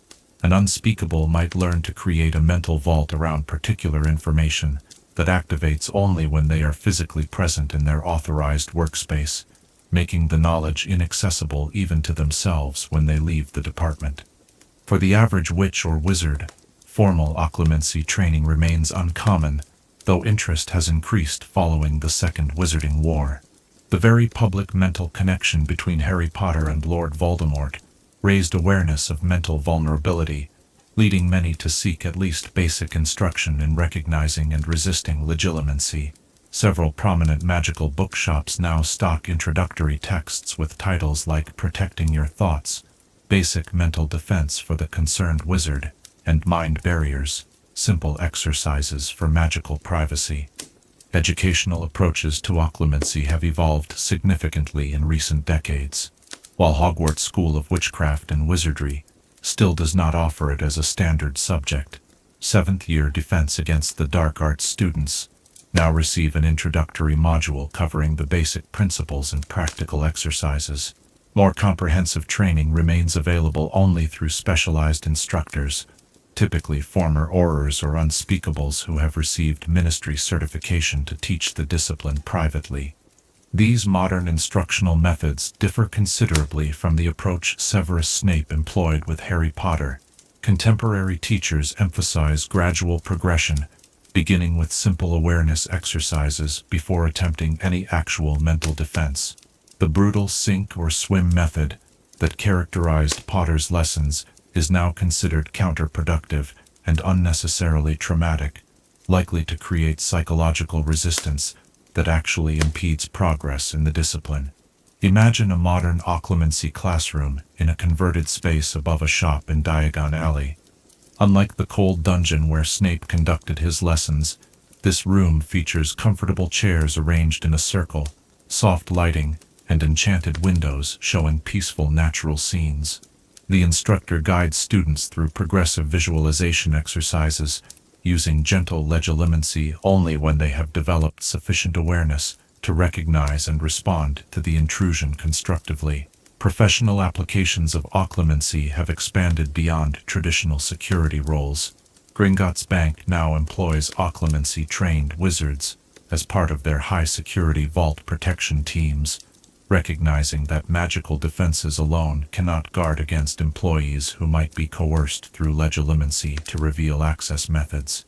Similarly, St. Mungo's Hospital requires basic occlumency proficiency for healers working with high-profile patients, ensuring that private medical information remains confidential even if the healer encounters someone attempting to extract it through mental magic. The international dimension of modern occlumency presents particular complexities.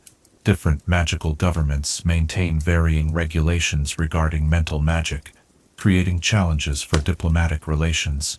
When the International Confederation of Wizards convenes, delegations often include specialist teams of both legilimens and occlumens, operating under strict protocols that attempt to balance information security with diplomatic transparency. Picture the preparation of a British delegation before major international negotiations. Selected representatives undergo intensive occlumency reinforcement, focusing particularly on compartmentalizing specific negotiating positions and sensitive information about magical resources or security. Meanwhile, the delegation's diplomatic legilimens receive careful briefing on the legal and ethical boundaries of their role, permitted to sense intentional deception, but strictly prohibited from deeper mental probing without explicit authorization. The commercial marketplace has responded to increased interest in mental privacy with varying degrees of legitimacy. Diagon Alley now features several shops offering occlumency aids, enchanted objects claiming to enhance mental barriers, or alert the wearer to legilimency attempts. While some of these items, particularly those created by reputable occlumens, provide modest benefits for beginners, many are little more than expensive placebos playing on public concerns about mental security. More concerning are the products found in Nocturne Alley's shadowy shops. Items like Legilimency-resistant headbands and thought-concealing amulets not only fail to provide the protection they promise, but sometimes actively interfere with proper occlumency practice by creating false confidence.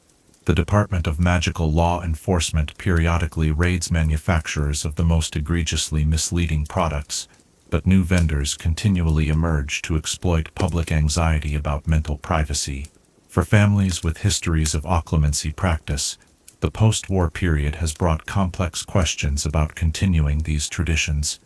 Some ancient magical families traditionally began children's training at a young age, believing that developing mental discipline early created stronger adult practitioners. Modern magical childhood development experts now caution against this approach, suggesting that premature occlumency training can interfere with normal mental and emotional development by teaching children to compartmentalize feelings before they've learned to process them healthily. The ethical dimensions of occlumency have gained greater attention in contemporary magical discourse. Philosophers at the Magical Academy of Thought in Edinburgh regularly publish on topics like the ethics of mental concealment in a connected society and occlumency's role in authentic magical relationships. These scholarly works examine questions that previous generations rarely considered. Does the ability to conceal thoughts fundamentally alter the nature of trust between magical people? Does widespread occlumency undermine community bonds by enabling perfect secrecy? Imagine attending a lecture at the Academy, where a distinguished witch addresses a hall filled with students and scholars. The paradox of modern occlumency, she suggests, lies in its simultaneous necessity and liability. We require mental privacy in an increasingly intrusive world, yet this very privacy enables deception that would otherwise be impossible. We must ask ourselves whether perfect mental concealment serves our collective magical future or threatens its foundation of trust. Mental health practitioners at St. Mungo's have developed specialized approaches for treating patients with occlumency training, particularly those who have used the discipline to suppress traumatic memories. The hospital's mind healing department now includes specialists who combine traditional therapeutic magic with gentle, consensual legilimency, helping patients safely access and process memories they've hidden even from themselves. This therapeutic application represents a remarkable evolution from occlumency's original purpose, using the understanding of mental compartmentalization to heal rather than simply to conceal. For those who survived the Wizarding Wars, occlumency often plays a complex role in their ongoing recovery. Many who served as informants or spies developed the discipline as a survival skill, and now find themselves unable to fully relinquish these mental barriers even in peacetime. Support groups have formed where former resistance members work together to gradually relax defenses that are no longer necessary, but have become deeply ingrained habits of mind. Picture a quiet room above the leaky cauldron where such a group meets weekly. The participants, former order members, ministry employees who secretly resisted the thickness regime, and others who lived double lives during the war, practice controlled vulnerability with one another, slowly relearning the freedom of unguarded thought in safe company. For many, this process of lowering mental defenses represents the final stage of post-war healing, a return to authentic existence after years of necessary concealment. Educational reforms following the war have also addressed the question of whether occlumency should be more widely taught as a standard magical skill. Advocates argue that basic mental defense belongs in the core curriculum alongside defensive spells and protective charms. Opponents caution that widespread occlumency proficiency would fundamentally alter wizarding society. creating a culture of concealment where trust becomes impossible to establish. This ongoing debate reflects broader questions about balancing security and openness in the modern magical world. As our exploration of contemporary occlumency draws to a close, we see a magical discipline in transition, ancient in origin, but continuously adapting to new social realities. The fundamental need to protect one's thoughts remains unchanged, but the context in which that protection occurs has transformed dramatically. Modern practitioners navigate a complex landscape of regulation, technology, ethics, and necessity unknown to their historical predecessors. The gentle lamplight dims now as we complete this chapter of our journey. As you drift towards sleep, consider this question: in a world where thoughts can be accessed by those with the magical skill to do so, would you choose to learn the discipline of mental defense, knowing that the very act of concealment might cause others to wonder what you wish to hide? Chapter 10. The connection to other mental magics. The boundaries between magical disciplines are rarely as distinct as textbooks might suggest. As the night deepens around us, let us explore how occlumency intertwines with other forms of mental magic, creating a tapestry of interconnected abilities that influence and enhance one another in surprising ways.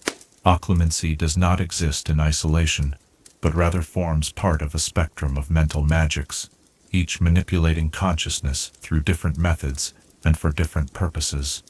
By understanding these connections, we gain deeper insight into the nature of mind magic as a whole, and the unique place occlumency occupies within this fascinating magical domain. Perhaps the most obvious relationship exists between occlumency and memory charms. Both disciplines involve the manipulation of thoughts, though in significantly different ways. Where occlumency conceals memories behind barriers while leaving them intact, memory charms actually modify or remove the memories themselves. This fundamental difference creates both tension and synergy between practitioners of the two arts. Imagine a witch standing in the Department of Mysteries, tasked with protecting highly classified information. She might employ both disciplines in complementary fashion, using occlumency as her primary defense, keeping sensitive knowledge secured behind mental barriers, while maintaining the ability to perform precise memory modifications on herself, should her occlumency defenses be breached. This layered approach provides protection even in worst-case scenarios, ensuring that critical secrets remain secure. The technical overlap between these disciplines manifests in several ways. Both require exceptional mental visualization and precise magical control directed inward rather than outward. A wizard skilled in memory charms often shows natural aptitude for occlumency because both arts demand intimate familiarity with the landscape of one's own mind. Conversely, experienced occlumens typically perform memory charms with unusual precision, their mental self-awareness allowing them to target specific memories with minimal collateral effect. The renowned memory specialist healer Miriam Strout once observed that those who can organize their minds sufficiently for occlumency can usually direct memory charms with surgical precision. This connection has practical applications in the healing profession, where mental specialists often receive training in both disciplines to better treat patients with memory-related conditions. A more surprising connection exists between occlumency and the rare magical ability of metamorphism. While seemingly unrelated, one protecting thoughts, the other transforming physical appearance. Both abilities involve extraordinary self-awareness and internal magical control. The metamorphosis must maintain perfect awareness of their physical form to transform it intentionally, just as the occlumens requires perfect awareness of their mental landscape to defend it effectively. Historical records note several individuals who demonstrated exceptional talent in both disciplines, suggesting an underlying magical affinity. Nymphadora Tonks, a known metamorphosis of the modern era, reportedly developed occlumency skills more rapidly than average when trained by Alastair Moody during her aura preparation. Though never achieving the mastery of dedicated practitioners like Severus Snape, her natural aptitude for internal magical control accelerated her progress significantly. The connection to animagus transformation reveals itself even more clearly. Becoming an animagus requires a level of self-knowledge and internal magical direction remarkably similar to advanced occlumency. Both disciplines demand that the wizard or witch develop complete awareness of their true nature, the animagus of their physical essence, the occlumens of their mental essence. This parallel explains why accomplished animagi often demonstrate natural resistance to legilimency, even without formal occlumency training. Picture Minerva McGonagall, known both as a registered animagus and a skilled occlumens. The same mental discipline that allows her to maintain human consciousness while in cat form provides the foundation for organizing and defending her thoughts against external intrusion. While the specific techniques differ, the underlying magical aptitude serves both abilities. The meditation required for animagus transformation shares striking similarities with beginning occlumency exercises. Both start with extended periods of internal focus, learning to perceive aspects of oneself normally operating below conscious awareness. This common foundation led the magical theorist Adalbert Waffling to propose that these seemingly distinct branches of magic actually represent different expressions of a single underlying magical principle, what he termed self-directed magical consciousness. Perhaps the most complex relationship exists between occlumency and nonverbal spellcasting. Both require the witch or wizard to operate beyond the level of verbal thought, engaging with magic on a more fundamental level. The advanced occlumens learns to organize thoughts without internal verbalization that could be accessed by a legilimens. Similarly, the nonverbal caster must channel magical intent without the mental crutch of spoken incantations. Imagine attending an advanced defense against the dark arts class, where students practice both disciplines simultaneously, casting defensive spells non-verbally, while maintaining occlumency barriers. This challenging exercise develops a form of magical consciousness that operates on multiple levels at once, strengthening both abilities through their integrated practice. Few students master this complex task, but those who do demonstrate remarkable magical control across various disciplines. The renowned duelist Phileas Flitwick once commented that the finest duelists think neither in words nor images during combat, but in pure magical intention, a state remarkably similar to advanced occlumency. This observation helps explain why championship dueling circuits typically feature competitors with at least basic occlumency training, their mental discipline providing advantages beyond mere thought concealment. Divination presents a fascinating paradox in relation to occlumency. Where occlumency focuses, contains, and structures consciousness, certain forms of divination require the opposite, an expansive, receptive mental state that allows external impressions to flow freely into awareness. This fundamental opposition makes simultaneous mastery of both disciplines exceptionally rare, as each develops mental habits that contradict the other's core approach. The case of Cassandra Trelawney, the famous seer, illustrates this tension. Historical accounts suggest she possessed genuine prophetic abilities, yet proved completely incapable of learning even basic occlumency, despite numerous attempts. Her naturally receptive consciousness, so perfectly suited to divination, resisted the containing structures occlumency required. Conversely, accomplished occlumens often struggle with predictive divination, their habitual mental barriers blocking the very impressions the art requires. Yet, in a surprising twist, certain specialized applications of occlumency can actually enhance specific divinatory practices. Controlled occlumency barriers, selectively lowered during rituals like crystal gazing or astrology calculations, can filter external mental influences while remaining open to genuine divinatory impressions. This advanced technique, practiced by only a handful of specialized magic workers, creates what one practitioner described as a channel of pure reception, undistorted by the mind's usual chatter. The connection between occlumency and potions deserves particular attention, as exemplified by Severus Snape's mastery of both disciplines. Successful potion making, especially at advanced levels, requires extraordinary mental precision and emotional control. Volatile ingredients respond not only to physical handling, but to the magical aura of the brewer, which carries the imprint of their mental and emotional state. The disciplined consciousness developed through occlumency creates ideal conditions for working with such sensitive magical substances. Imagine standing before a cauldron containing the beginning stages of draught of living death.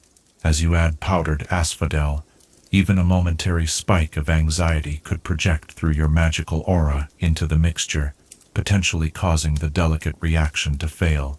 The Occlumency-trained potioneer maintains perfect emotional equilibrium throughout the brewing process, their disciplined mind creating a stable magical environment for the potion's development.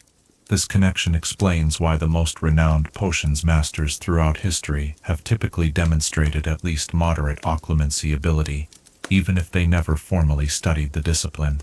The mental habits developed through advanced potion making, precise focus, emotional regulation, awareness of subtle internal states, naturally evolve toward occlumency-like patterns.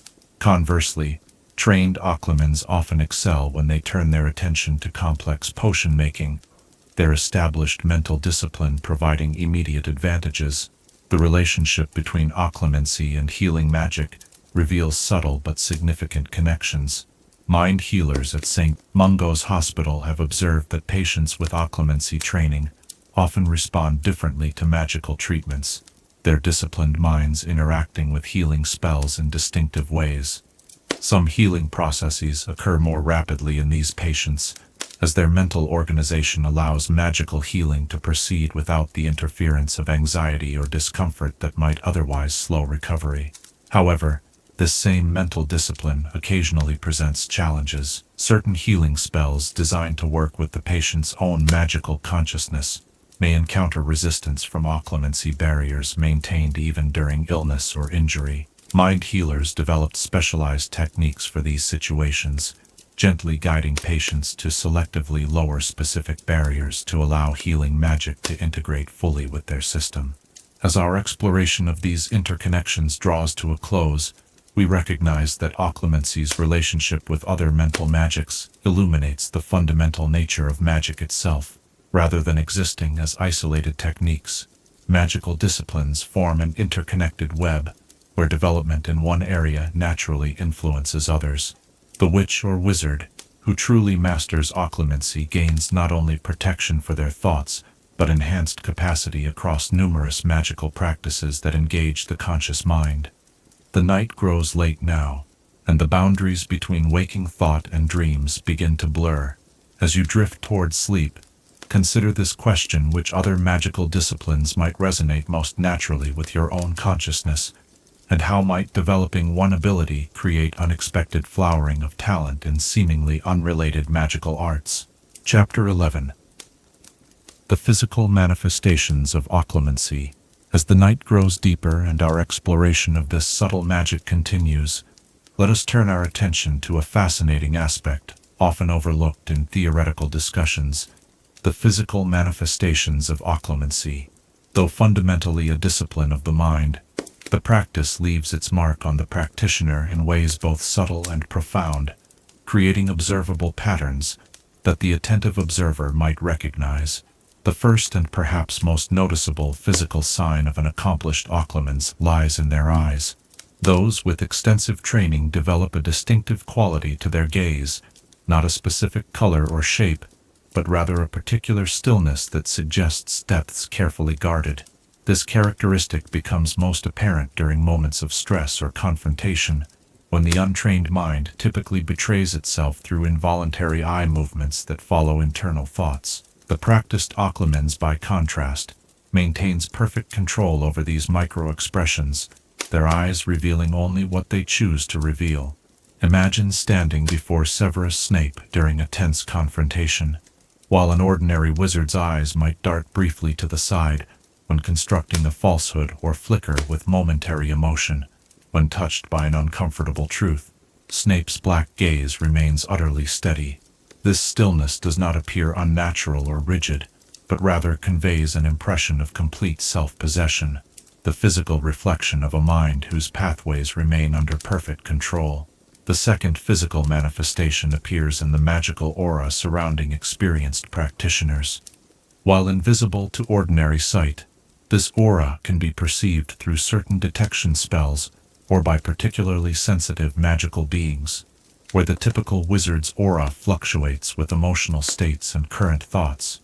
The Occlumency develops what magical researchers describe as aura stabilization, a consistent magical signature that does not betray internal mental changes. Picture the scene in the Department of Mysteries, where researchers conduct one of their rare studies on this phenomenon. A volunteer subject sits in a chamber surrounded by delicate silver instruments designed to visualize magical auras. As the subject alternates between occlumency and normal consciousness, the instruments record striking differences. During ordinary mental states, the aura shifts and pulses with each new thought or emotion. When occlumency barriers activate, the aura stabilizes into consistent patterns, its fluctuations becoming subtle and controlled. This aura stabilization explains why certain magical creatures respond differently to accomplished occlumency. Creatures particularly sensitive to magical emanations, unicorns, the strolls, and some species of magical serpents, often demonstrate unusual behavior in the presence of skilled practitioners. They neither approach nor flee, but observe with what appears to be cautious curiosity, sensing something distinctive, but unable to interpret the unnaturally stable magical presence before them. The third physical manifestation involves subtle changes to facial musculature, developed through years of emotional control. The discipline of occlumency requires not only mental compartmentalization, but also suppression of involuntary physical responses to thoughts and feelings. Over time, this continuous control creates distinctive patterns in the small muscles surrounding the eyes and mouth. Not a fixed expression, but rather an unusual precision in which these muscles activate only when the practitioner consciously chooses. Healers at St. Mungo's Hospital have documented this phenomenon in long-term occlumency practitioners. When subjected to stimuli that would normally trigger involuntary facial responses, surprising news, sudden loud noises, or emotionally provocative images, these individuals demonstrate significantly reduced automatic reactions. Instead, after a brief delay that indicates conscious processing, they may produce appropriate expressions that appear natural to casual observers, but reveal their deliberate nature to trained healers monitoring muscle activation patterns. Imagine a seasoned aura with decades of occlumency practice, receiving devastating news about a failed mission. While internally processing the information and its implications, their face remains briefly neutral, not frozen or expressionless, but simply waiting for conscious direction. Then, having determined the appropriate response, they allow themselves to display concern, disappointment, or determination as the situation requires. This controlled reaction, nearly imperceptible to untrained observers, represents the physical manifestation of their mental discipline. The fourth manifestation relates to sleep patterns and appears particularly in those who maintain occlumency barriers, even while resting. Magical sleep researchers have documented distinctive brainwave patterns in these individuals, showing unusually organized dream states and reduced sleep-talking or movement. Where ordinary sleepers move through chaotic dream landscapes driven by subconscious associations, the occlumency often experiences more structured dreams with clearer boundaries between different mental contents. This phenomenon creates practical consequences for those who share sleeping quarters with accomplished occlumency. Dormitory mates of young practitioners often report that these individuals rarely speak in their sleep or thrash about during nightmares, even when experiencing disturbing dreams. The mental compartmentalization that serves them while awake continues to influence their physical responses during sleep, containing dream reactions that would otherwise manifest in movement or sound. Perhaps the most intriguing physical manifestation occurs during moments when occlumency barriers face direct magical challenge. When confronted with active legilimency attempts, trained practitioners demonstrate measurable changes in their physiological functions. Heart rate typically slows rather than accelerates, breathing becomes deeper and more regular, and magical instruments detect a distinctive concentration of magical energy around the cranium, as though the body instinctively redirects its resources to support mental defense. Picture an occlumency examination at the Aura Training Academy. The candidate sits in a plain chair while a senior Aura attempts controlled Legilimency. Magical monitoring devices record the physical responses occurring alongside the unseen mental battle. As the examiner's consciousness presses against the candidate's mental barriers, the instruments show the characteristic pattern: slowing pulse, deepening respiration, and the distinctive focusing of magical energy that indicates active occlumency resistance. The physical strain of maintaining occlumency under direct attack explains why even accomplished practitioners cannot sustain these defenses indefinitely. The magical energy required creates a subtle but cumulative physical toll, eventually depleting the body's resources in much the same way that maintaining multiple complex charms simultaneously would exhaust a duelist. This limitation has practical implications for those who rely on occlumency professionally, necessitating periods of mental rest to restore their full defensive capacity. For individuals who practice occlumency over decades, certain long-term physical changes sometimes develop. The most common involves an enhanced resistance to substances that affect mental function. Accomplished occlumens typically demonstrate unusual tolerance for confundus charms, mind-altering potions, and even the disorienting effects of enchanted objects designed to create confusion.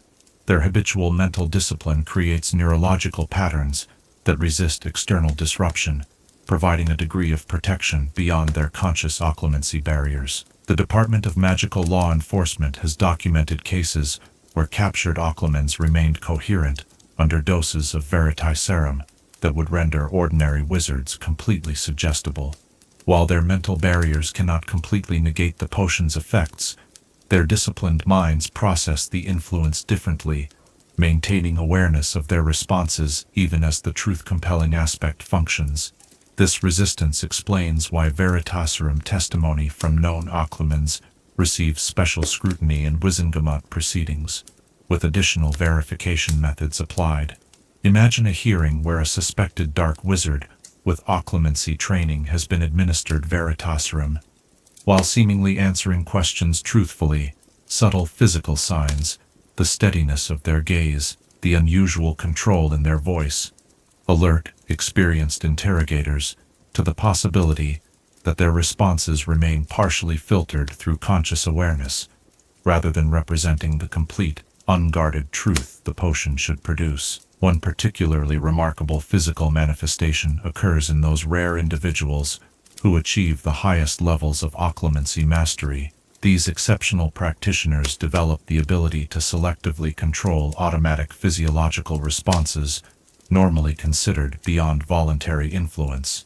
Heart rate, pupil dilation, skin conductivity, and even certain reflex reactions become subject to conscious regulation, allowing them to present physically convincing falsehoods in situations where monitoring extends beyond mental detection to physical verification. Historical accounts describe how this extraordinary control proved vital during periods of magical persecution.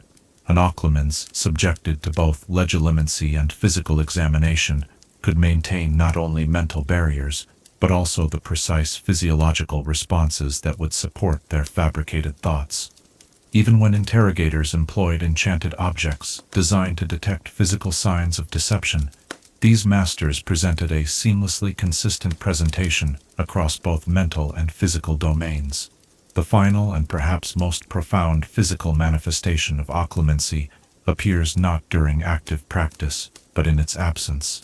When an accomplished occlumens consciously lowers their mental barriers, perhaps in the presence of trusted companions, or during moments of deliberate vulnerability, observers often report a striking transformation in their entire physical presence. The subtle tension maintained through constant mental discipline releases, creating what one witness described as seeing the person clearly for the first time, as though a veil had been lifted, not from them but from one's own perception. Picture Minerva McGonagall in a rare moment of complete openness among trusted colleagues after the Battle of Hogwarts, as she deliberately sets aside the mental barriers maintained through years of dangerous times, Those present might notice how her entire demeanor shifts subtly, not dramatically, but as though some essential quality previously held in careful reserve now flows freely through her expressions, gestures, and words. This physical manifestation of lowered occlumency reveals the constant, subtle effort required to maintain such discipline, visible only in moments when it temporarily ceases. As we conclude our exploration of these physical dimensions, we recognize that occlumency, while primarily a magic of the mind, nevertheless leaves its imprint on the body. Like water gradually shaping stone through constant flow, the disciplined consciousness of the occlumens subtly molds their physical being, creating patterns visible to those who know how to observe them. In this integration of mind and body, we glimpse yet another aspect of magic's holistic nature, its refusal to be confined to convenient categories of physical or mental, its insistence on expressing itself through the complete being of the witch or wizard who channels it. As the night's deepest hour approaches and sleep beckons, consider this question: what physical signs might reveal themselves in your own bearing if you were to develop the extraordinary mental discipline of the accomplished occlumens, and how might such changes alter not only how others perceive you, but how you experience your own physical existence in the world? Chapter 12. The Legacy and Future of Occlumency. The stars begin to fade as dawn approaches, and our journey through the subtle discipline of mental magic draws toward its conclusion. As we have explored the ancient origins, theoretical foundations, notable practitioners, and diverse applications of this remarkable magical art, let us now turn our gaze toward its legacy and the possible futures that await occlumency in the evolving wizarding world. The legacy of occlumency extends far beyond its practical applications as a defensive technique. Throughout magical history, the discipline has shaped how wizards and witches relate to one another, influencing the very fabric of magical society in ways both obvious and subtle.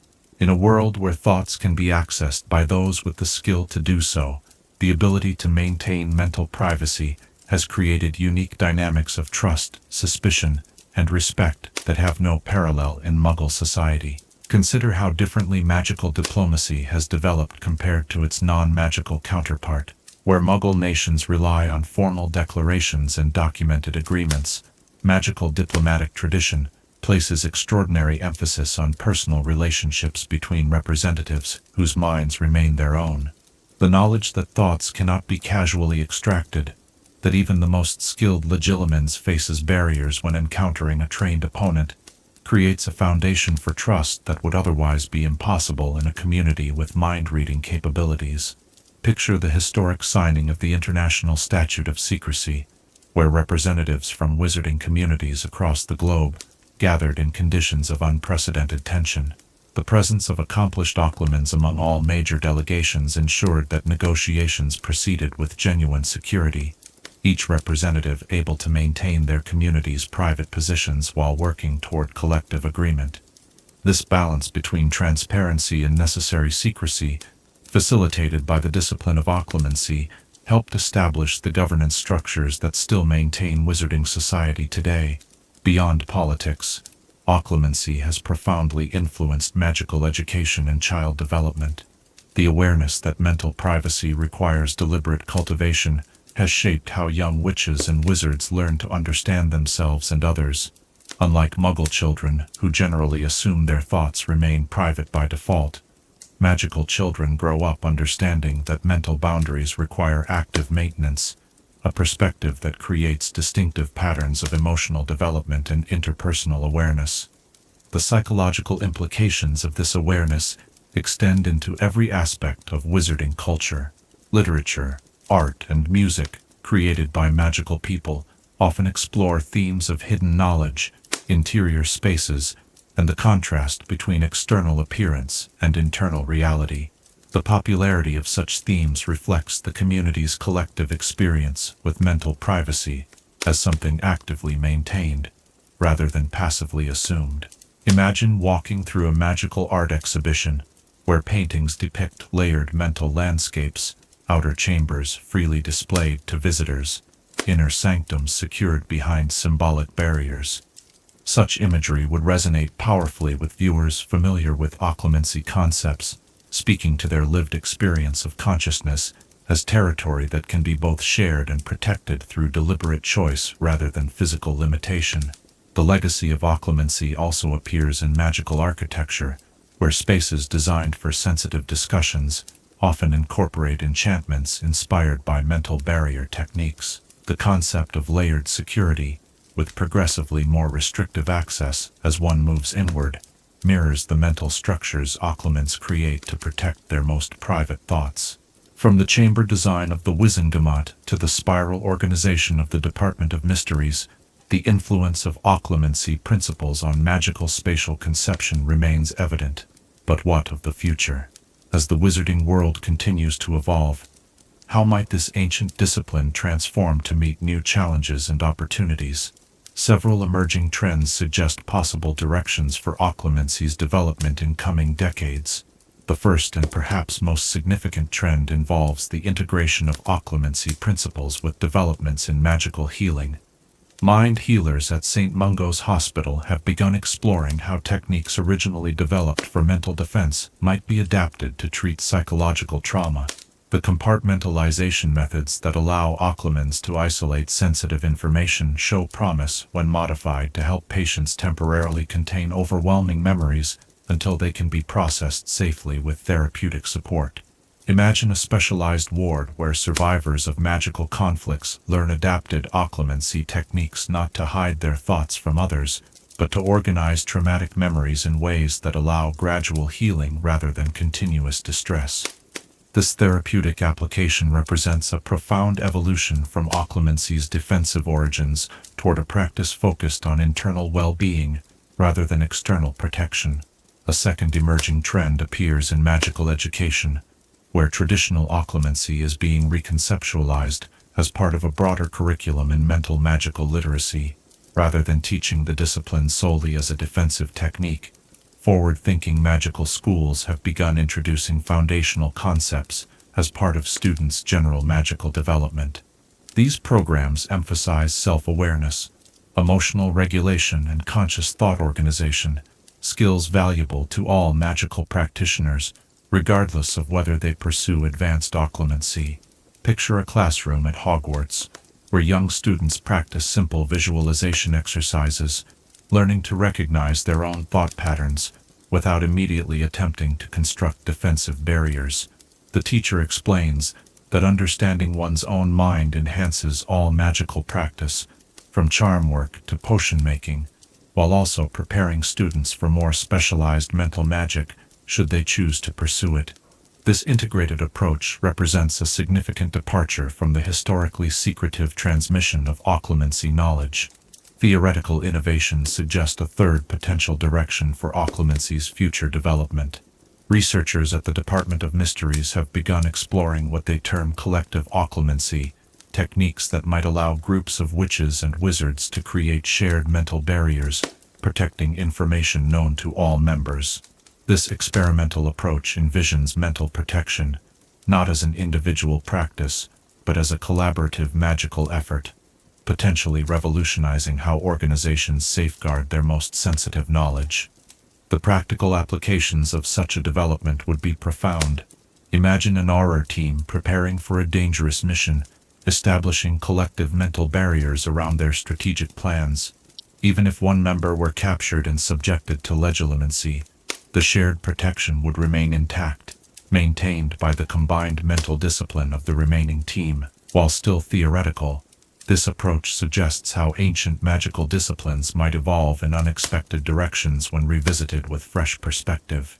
Technological developments in the magical world raise intriguing questions about occlumency's future relevance. As magical communication methods grow more sophisticated, potentially including enchanted objects designed to facilitate direct thought exchange, will traditional mental barriers require adaptation? Some magical theorists suggest that future occlumency might focus less on creating impenetrable walls and more on developing selective filters that allow chosen connections while maintaining protection against unwanted intrusions. Picture a future workplace where magical colleagues communicate through enchanted items that transmit concepts directly from mind to mind, bypassing the limitations of verbal language. In such an environment, occlumency would transform from a primarily defensive art to a sophisticated system for managing mental accessibility, determining which thoughts flow freely to others and which remain private, creating nuanced gradations between complete openness and total concealment. Perhaps the most profound questions about occlumency's future concern its ethical dimensions in an increasingly connected magical society. As global wizarding culture continues to evolve toward greater openness and transparency, will the deliberate concealment of thoughts be viewed differently by future generations? Some magical philosophers suggest that occlumency might eventually be regarded not primarily as protection against hostile intrusion, but as a tool for mindful choice about mental sharing, a means of authentic connection rather than defensive isolation. This philosophical reframing envisions occlumency practitioners not as guardians of secrets, but as individuals exercising conscious discernment about mental intimacy. In this conception, the discipline's value lies not in creating impenetrable barriers, but in developing the capacity for deliberate vulnerability, choosing when, how, and with whom to share one's genuine thoughts, rather than responding reactively to external pressure or internal habit. Imagine a future gathering where accomplished practitioners meet not to defend against one another, but to experience the rare freedom of chosen openness. Having developed perfect awareness of their mental processes through rigorous discipline, they can lower specific barriers with unprecedented precision, creating a form of conscious connection impossible for those without such mental mastery. This vision suggests that occlumency's ultimate legacy might not be protection from others, but a more profound capacity for authentic relationship with them.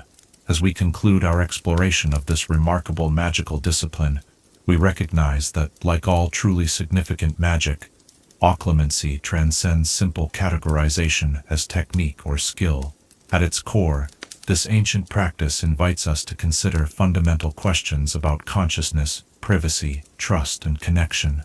It reminds us that in a world where magic makes the impossible commonplace, perhaps the most extraordinary frontier remains the landscape of our own minds, territory at once intimately familiar and mysteriously unmapped.